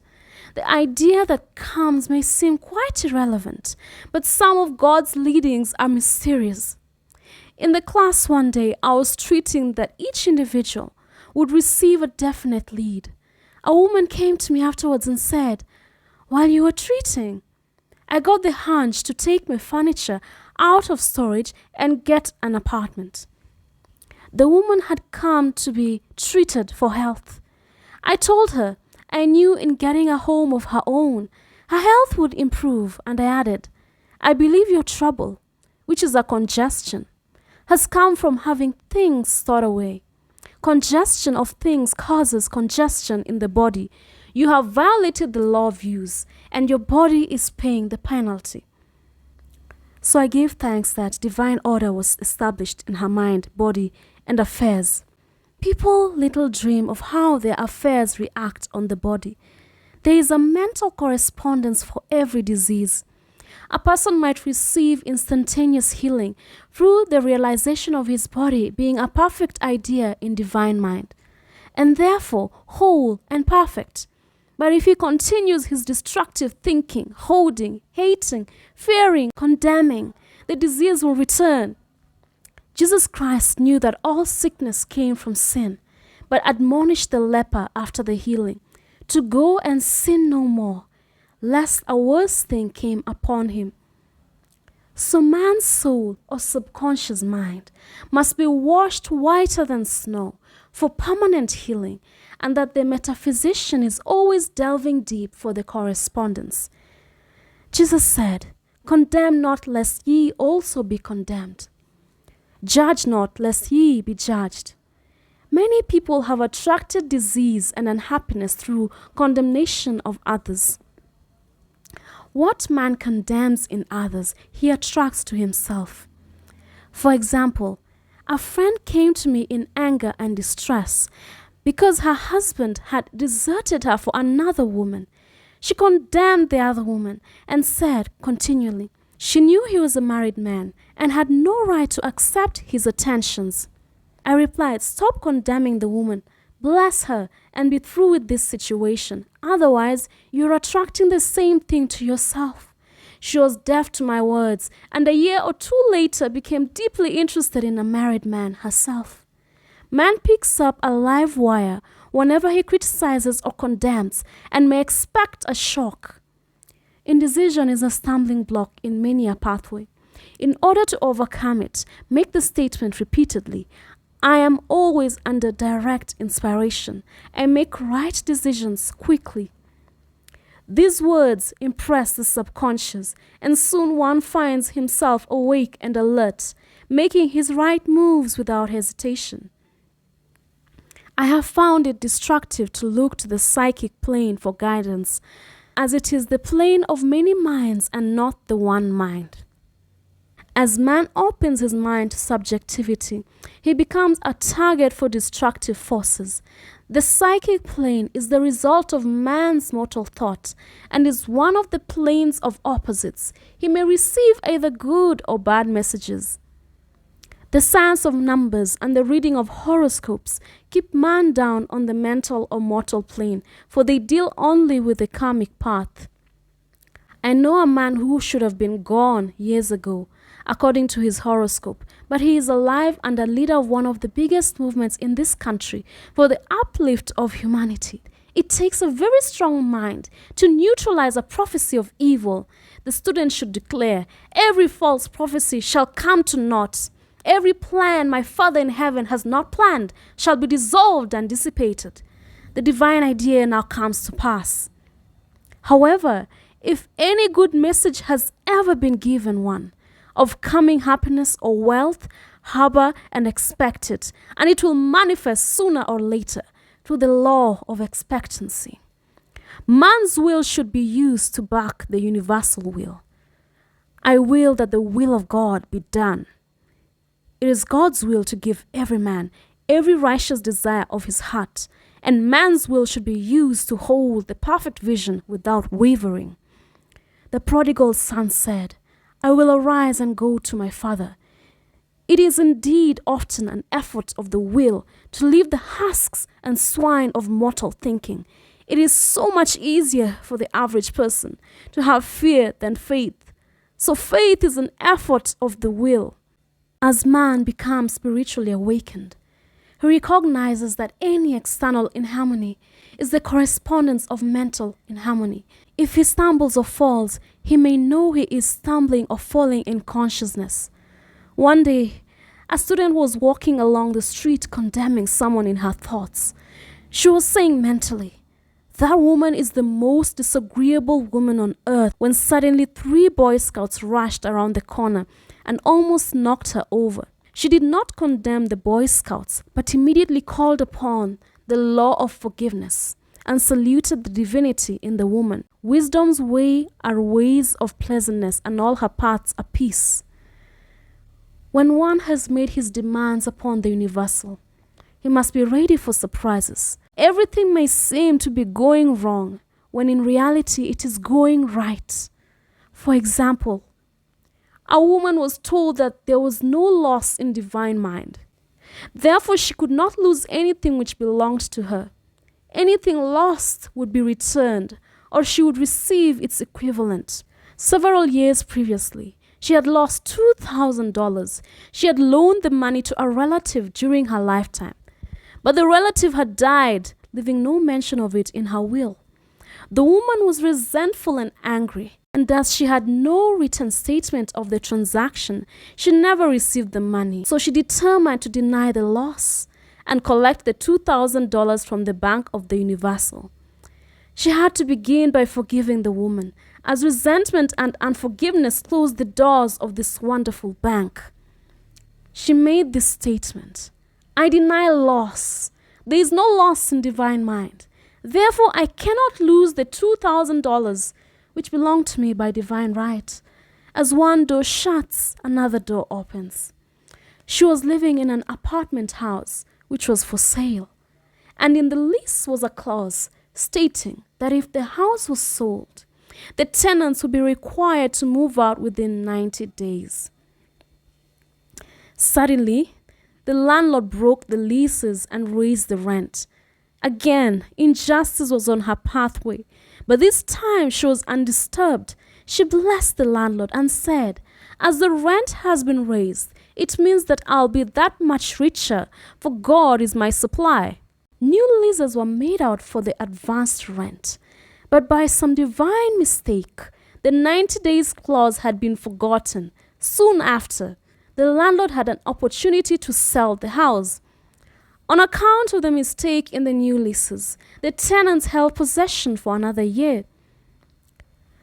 The agent offered each tenant $200 if they would vacate. Several families moved. 3 remained, including the woman. A month or 2 passed, and the agent again appeared. This time he said to the woman, "Will you break your lease for the sum of $1,500? It flashed upon her, "Here comes the $2,000. She remembered having said to friends in the house, "We will all act together if anything more is said about leaving." So her lead was to consult her friends. These friends said, "Well, if they have offered you $1,500, they will certainly give $2,000. So she received a check for $2,000 for giving up the apartment. It was certainly a remarkable working of the law, and the apparent injustice was merely opening the way for her demonstration. It proved that there is no loss, and when man takes his spiritual stand, he collects all that is his from his great reservoir of good. I will restore to you the years the locusts have eaten. The locusts are the doubts, fears, resentments, and regrets of mortal thinking. These adverse thoughts alone rob man, for no man gives to himself but himself, and no man takes away from himself but himself. Man is here to prove God and to bear witness to the truth. And he can only prove God by bringing plenty out of lack and justice out of injustice. Prove me now herewith, saith the Lord of hosts, if I will not open you the windows of heaven and pour out a blessing, that there shall not be room enough to receive it. The next chapter is perfect self-expression, or the divine design. No wind can drive my bark astray, nor change the tide of destiny. There is for each man perfect self-expression. There is a place which he is to feel and no one else can feel. Something which he is to do which no one else can do. It is his destiny. This achievement is held a perfect idea in divine mind, awaiting man's recognition, as the imaging faculty is the creative faculty. It is necessary for man to see the idea before it can manifest. So man's highest demand is for the divine design of his life. He may not have the faintest conception of what it is, for there is possibly some marvelous talent hidden deep within him. His demand should be, "Infinite Spirit, open the way for the divine design of my life to manifest.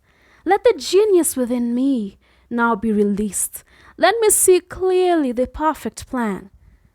The perfect plan includes health, wealth, love, and perfect self-expression. This is the square of life, which brings perfect happiness. When one has made this demand, he may find great changes taking place in his life, for nearly every man has wandered far from the divine design. I know in one woman's case, it was as though a cyclone had struck her affairs, but readjustments came quickly, and new and wonderful conditions took the place of old ones.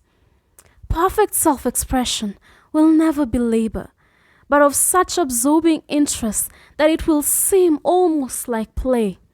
The student knows also, as man comes into the world financed by God, the supply needed for this perfect self-expression will be at hand. Many a genius has struggled for years with the problem of supply, when his spoken word and faith would have released quickly the necessary funds. For example, after the class, One day, a man came to me and handed me a cent.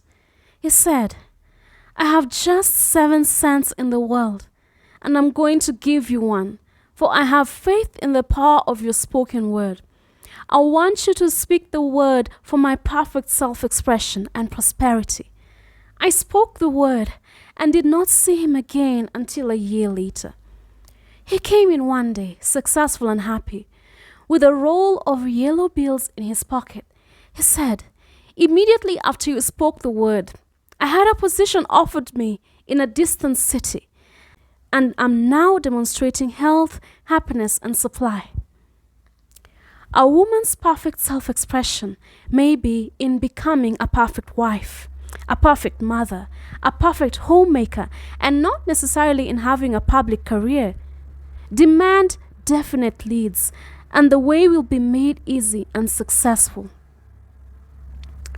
One should not visualize or force a mental picture. When he demands the divine design to come into his conscious mind, he will receive flashes of inspiration and begin to see himself making some great accomplishment.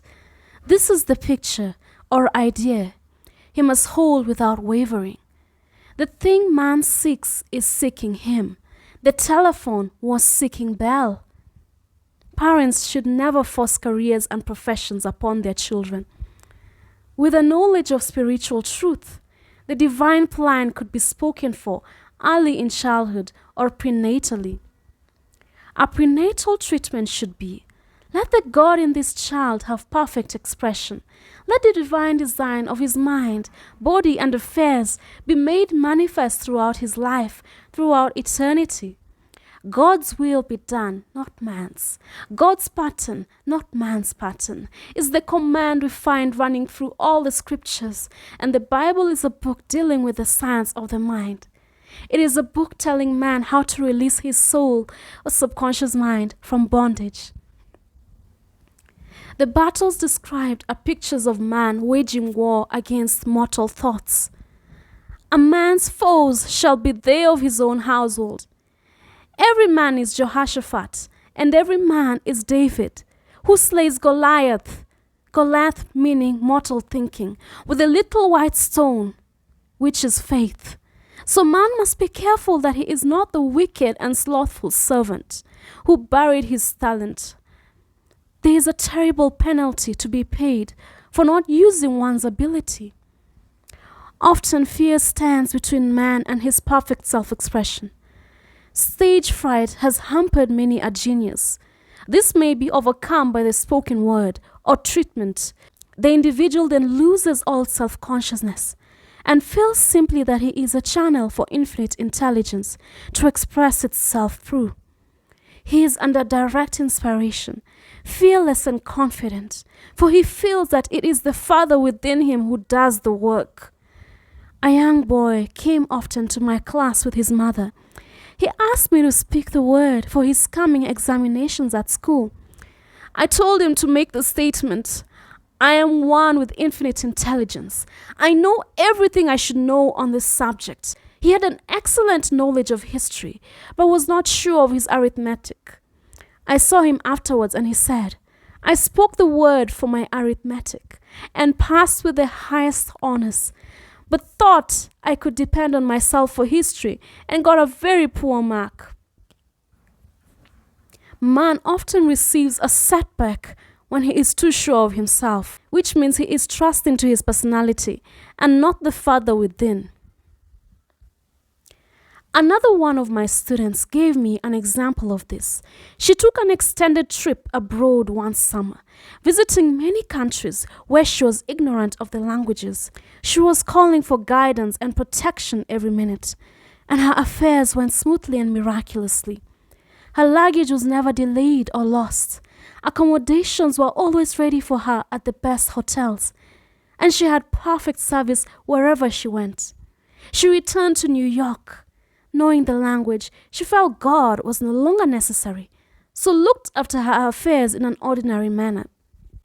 Everything went wrong. Her trunks delayed, amid inharmony and confusion. The student must form the habit of practicing the presence of God every minute. In all thy ways acknowledge him. Nothing is too small or too great. Sometimes an insignificant incident may be the turning point in a man's life. Robert Fulton, watching some boiling water simmering in a tea kettle, saw a steamboat. I have seen a student often keep back his demonstration through resistance or pointing the way. He pins his faith to one channel only and dictates just the way he desires the manifestation to come, which brings things to a standstill. My way, not your way, is the command of infinite intelligence.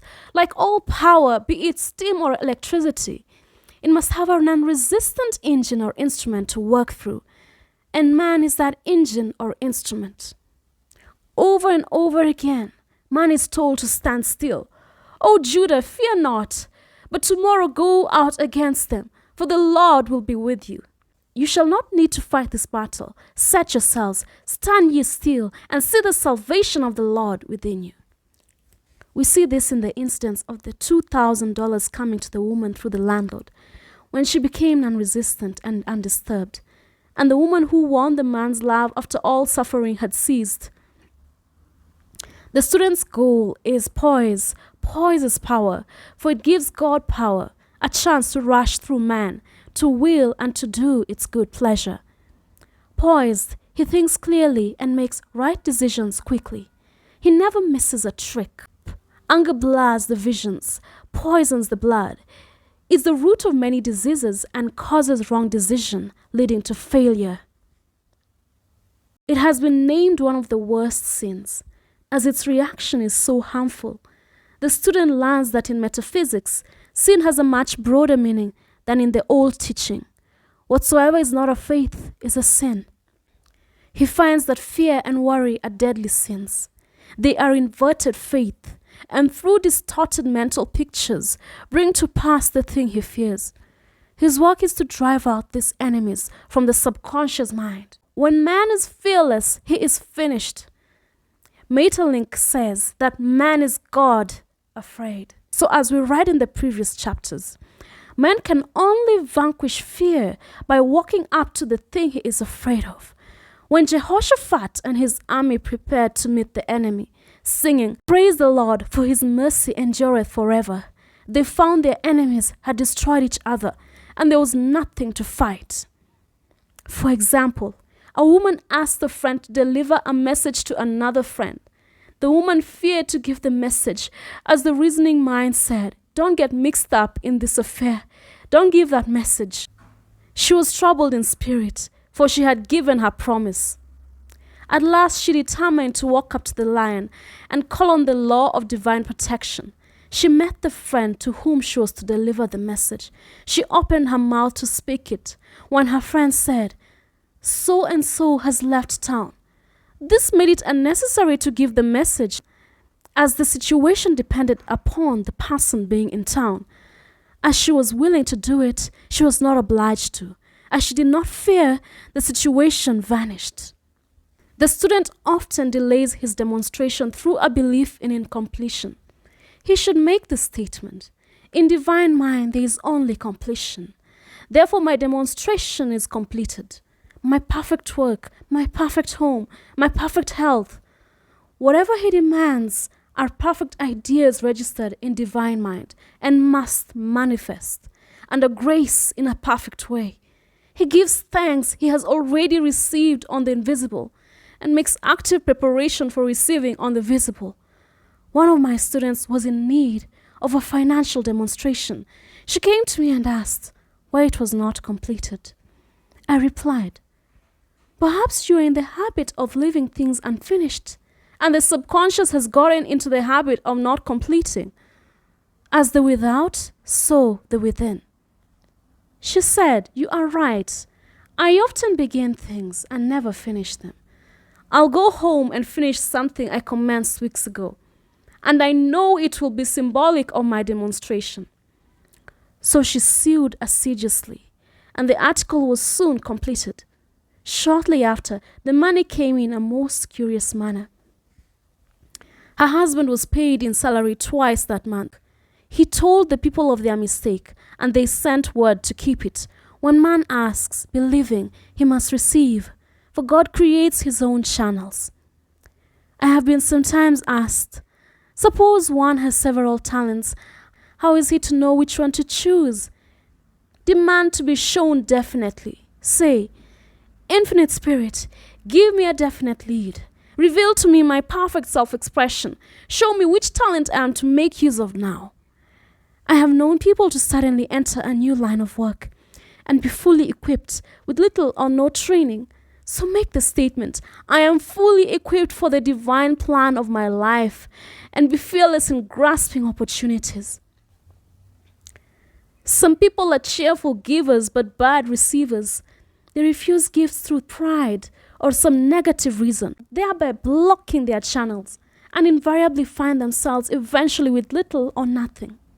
For example, a woman who had given away a great deal of money had a gift offered her of several $1,000s. She refused to take it, saying she did not need it. Shortly after that, her finances were tied up, and she found herself in debt for that amount. A man should receive gratefully the bread returning to him upon the water. Freely ye have given, freely ye shall receive. There is always the perfect balance of giving and receiving. And though man should give without thinking of returns, he violates the law if he does not accept the returns which come to him, for all gifts are from God, man being merely the channel. A thought of lack should never be held over the giver. For example, when the man gave me the 1 cent, I did not say, poor man, he cannot afford to give me that. I saw him rich and prosperous, with his supply pouring in. It was this thought which brought it. If one has been a bad receiver, he must become a good one, and take even a postage stamp if it is given him, and open up his channels for receiving.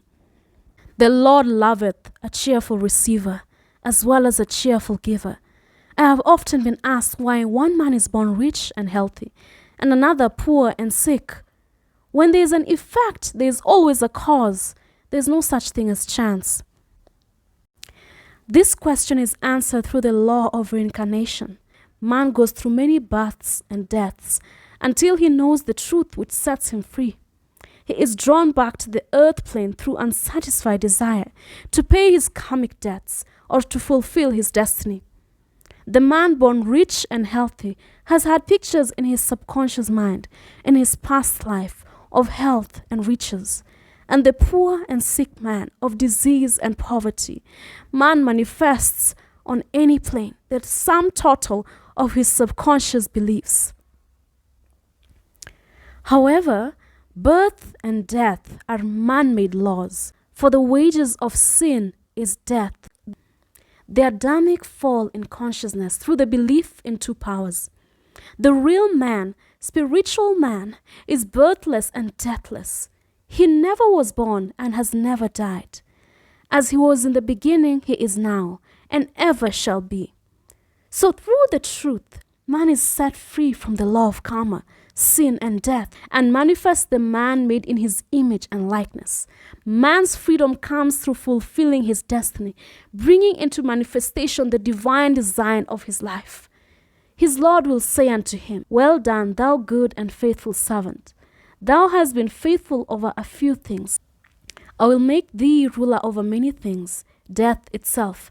Enter thou into the joy of thy Lord, eternal life. The next chapter is denials and affirmations. Thou shalt also decree a thing, and it shall be established unto thee. All the good that is to be made manifest in man's line is already an accomplished fact in divine mind, and is released through man's recognition or spoken word. So he must be careful to decree that only the divine idea be made manifest. For often he decrees, through his idle words, failure or misfortune. It is therefore of the utmost importance to word one's demands correctly, as stated in a previous chapter. If one desires a home, friend, position, or any other good thing, make the demand for the divine selection. For example, Infinite Spirit, Open the way for my right home, my right friend, my right position. I give thanks it now manifests under grace in a perfect way. The latter part of the statement is most important. For example, I knew a woman who demanded $1,000. Her daughter was injured and they received $1,000 indemnity, so it was not come in a perfect way. The demand should have been worded in this way.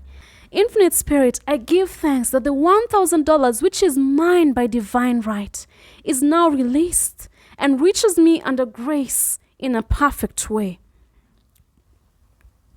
As one grows in a financial consciousness, he should demand that the enormous sums of money, which are his by divine right, reach him under divine grace in perfect ways.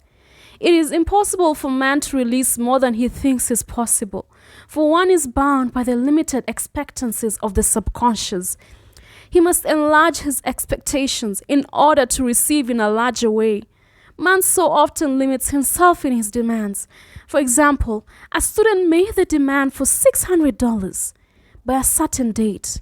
He did receive it, but heard afterwards that he came very near receiving $1,000, but he was given just $600 as the result of his spoken word. They limited the Holy One of Israel. Wealth is a matter of consciousness.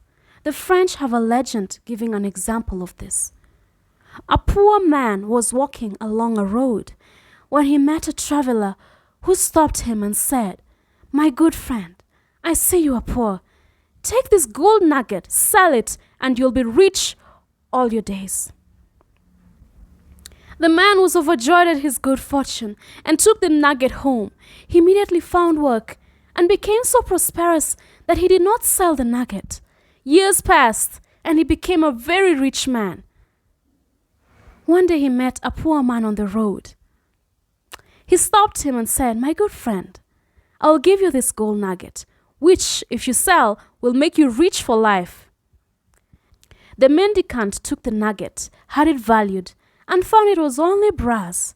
So we see, the first man became rich through feeling rich, thinking the nugget was gold. Every man has within him a gold nugget. It is his consciousness of gold, of opulence, which brings riches into his life. In making his demands, man begins at his journey's end. That is, he declares he has already received. Before you call, I shall answer. Continually affirming establishes the belief in the subconscious. It would not be necessary to make an affirmation more than once if one had perfect faith. One should not plead or supplicate, but give thanks repeatedly that he has received. The desert shall rejoice and blossom as the rose. This rejoicing, which is yet in the desert state of consciousness, opens the way for release. The Lord's Prayer is in the form of command and demand. Give us this day our daily bread, and forgive us our debts as we forgive our debtors, and ends in a praise. For thine is the kingdom, and the power and the glory forever. Amen. Concerning the works of my hands, command ye me. So prayer is command and demand, praise and thanksgiving. The student's work is in making himself believe that with God all things are possible. This is easy enough to state in the abstract, but a little more difficult when confronted with a problem. For example, it was necessary for a woman to demonstrate a large sum of money within a stated time. She knew she must do something to get a realization, for realization is manifestation. And she demanded a lead. She was walking through a department store when she saw a very beautiful pink enamel paper cutter. She felt the pull towards it. The thought came, I haven't a paper cutter good enough to open letters containing large checks. So she bought the paper cutter, which the reasoning mind would have called an extravagance. When she held it in her hand, she had a flash of a picture of herself opening an envelope containing a large check. And in a few weeks, she received the money. The pink paper cutter was her bridge of active faith. Many stories are told of the power of the subconscious when directed in faith. For example, a man was spending the night in a farmhouse. The windows of the room had been nailed down, and in the middle of the night, he felt suffocated and made his way in the dark to the window. He could not open it, so he smashed the pane with his fist, drew in draughts of fine fresh air, and had a wonderful night's sleep. The next morning, he found he had smashed the glass of a bookcase, and the window had remained closed during the whole night. He had supplied himself with oxygen simply by his thought of oxygen. When a student starts out to demonstrate, he should never turn back. Let not that man who wavers think that he shall receive anything of the Lord. A student once made this wonderful statement: "When I ask the Father for anything, I put my foot down and I say, 'Father, I'll take nothing less than I have asked for, but more.'" So man should never compromise. Having done all, stand. This is sometimes the most difficult time of demonstrating. The temptation comes to give up, to turn back, to compromise. He also serves who only stands and waits. Demonstrations often come at the 11th hour because man then lets go. That is, stops reasoning, and infinite intelligence has a chance to work. Man's dreary desires are answered drearily, and his impatient desires long delayed or violently fulfilled. For example, a woman asked me why she was constantly losing or breaking her glasses. We found she often said to herself and others in vexation, "I wish I could get rid of my glasses." So her impatient desire was violently fulfilled. What she should have demanded was perfect eyesight. But what she registered in the subconscious was simply the impatient desire to rid of her glasses. So they were continually being broken or lost. Two attitudes of mind cause loss. Depreciation, as in the case of the woman who did not appreciate her husband, or fear of loss, which makes a picture of loss in the subconscious. When a student is able to let go of his problem, cast his burden, he will have instantaneous manifestation. For example, a woman was out during a very stormy day, and her umbrella was blown inside out. She was about to make a call on some people whom she had never met, and she did not wish to make her first appearance with a dilapidated umbrella. She could not throw it away as it did not belong to her. So in desperation she exclaimed, "Oh God, you take charge of this umbrella. I don't know what to do." A moment later, a voice behind her said, "Lady, do you want your umbrella mended?" There stood an umbrella mender. She replied, "Indeed I do." The man mended the umbrella while she went into the house to pay her call. And when she returned, she had a good umbrella. So there's always an umbrella mender at hand on man's pathway. When one puts the umbrella or situation in God's hands, one should always follow a denial with an affirmation. For example, I was called on the phone late one night to treat a man whom I had never seen. He was apparently very ill.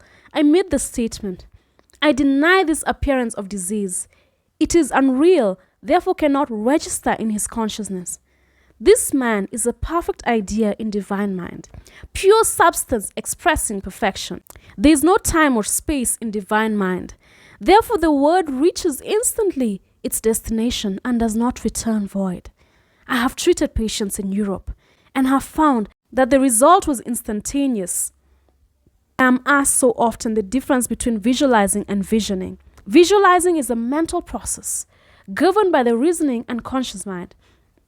Visioning is a spiritual process governed by intuition or the superconscious mind. The student should train his mind to receive these flashes of inspiration and work out the divine pictures through definite leads. When a man can say, "I desire only that which God desires for me," his false desires fade from the consciousness, and a new set of blueprints is given him by the master architect, the God within. God's plan for each man transcends the limitation of the reasoning mind and is always the square of life, containing health, wealth, love, and perfect self-expression. Many a man is building for himself in imagination a bungalow when he should be building a palace. If a student tries to force a demonstration through the reasoning mind, He brings it to a standstill. I will hasten it, saith the Lord. He should act only through intuition or definite leads. Rest in the Lord and wait patiently. Trust also in Him, and He will bring it to pass. I have seen the law work in the most astonishing manner. For example, a student stated that it was necessary for her to have $100 by the following day. It was a debt of vital importance, which had to be met. I spoke the word, declaring spirit was never too late, and that the supply was at hand. That evening, she phoned me of the miracle. She said that the thought came to her to go to a safety deposit box at the bank to examine some papers. She looked over the papers, and at the bottom of the box was a new $100 bill. She was astounded and said she knew she had never put it there, for she had gone through the papers many times. It may have been a materialization, as Jesus Christ materialized the loaves and fishes. Man will reach the stage where His word is made flesh or materialized instantly. The fields ripe with the harvest will manifest immediately, as in all the miracles of Jesus Christ. There is a tremendous power alone in the name of Jesus Christ. It stands for truth made manifest. He said, "Whatsoever ye ask the Father in my name, He will give it to you." The power of this name raises the student into the fourth dimension, where he is freed from all astral and psychic influences, and he becomes unconditioned and absolute, as God Himself is unconditioned and absolute. I have seen many healings accomplished by using the words, "In the name of Jesus Christ." Christ was both person and principle, and the Christ within each man is his Redeemer and salvation. The Christ within is his own fourth dimensional self, the man made in God's image and likeness. This is the self which has never failed, never known sickness or sorrow, was never born and has never died. It is the resurrection and the life of each man. No man cometh to the Father save by the Son, means that God, the universal, working on the place of the particular, becomes the Christ in man, and the Holy Ghost, meaning God in action. So daily, man is manifesting the Trinity of Father, Son, and Holy Ghost. Man should make an art of thinking. The master thinker is an artist and is careful to paint only the divine designs upon the canvas of his mind. And he paints these pictures with masterly strokes of power and decision, having perfect faith that there is no power to mar their perfection, and that they all shall manifest in his life, the ideal made real. All power is given man through right thinking, to bring his heaven upon earth. And this is the goal of the game of life. The simple rules are fearless faith, non-resistance, and love. May each reader be now freed from that thing which has held him in bondage through the ages, standing between him and his own, and know the truth which makes him free, free to fulfill his destiny, to bring his manifestation, the divine design of his life, health, wealth, love, and perfect self-expression. Be ye transformed by the renewing of your mind. Denials and affirmations. The last chapter. For prosperity. God is my unfailing supply, and large sums of money come to me quickly, under grace in perfect ways. For right conditions. Every plan my Father in heaven has not planned shall be dissolved and dissipated, and the divine idea now comes to pass. For right conditions. Every plan my Father in heaven has not planned shall be dissolved and dissipated, and the divine idea now comes to pass. For right conditions. Only that which is true of God is true of me, for I and the Father are one. For faith. As I am one with God, I am one with my good. For God is both the giver and the gift. I cannot separate the giver from the gift. For right conditions. Divine love now dissolves and dissipates every wrong condition in my mind, body, and affairs. Divine love is the most powerful chemical in the universe and dissolves everything which is not of itself. For health. Divine love floods my consciousness with health, and every cell in my body is filled with light. for the eyesight. My eyes are God's eyes. I see with the eyes of spirit. I see clearly the open way. There are no obstacles on my pathway. I see clearly the perfect plan. For guidance, I am divinely sensitive to my intuitive leads and give instant obedience to thy will. For the hearing, my ears are God's ears. I hear with the ears of spirit. I am non-resistant and willing to be led. I hear glad tidings of great joy. For right work, I have a perfect work in a perfect way. I give a perfect service for perfect pay. For freedom from all bondage, I cast this burden on the Christ within, and I go free.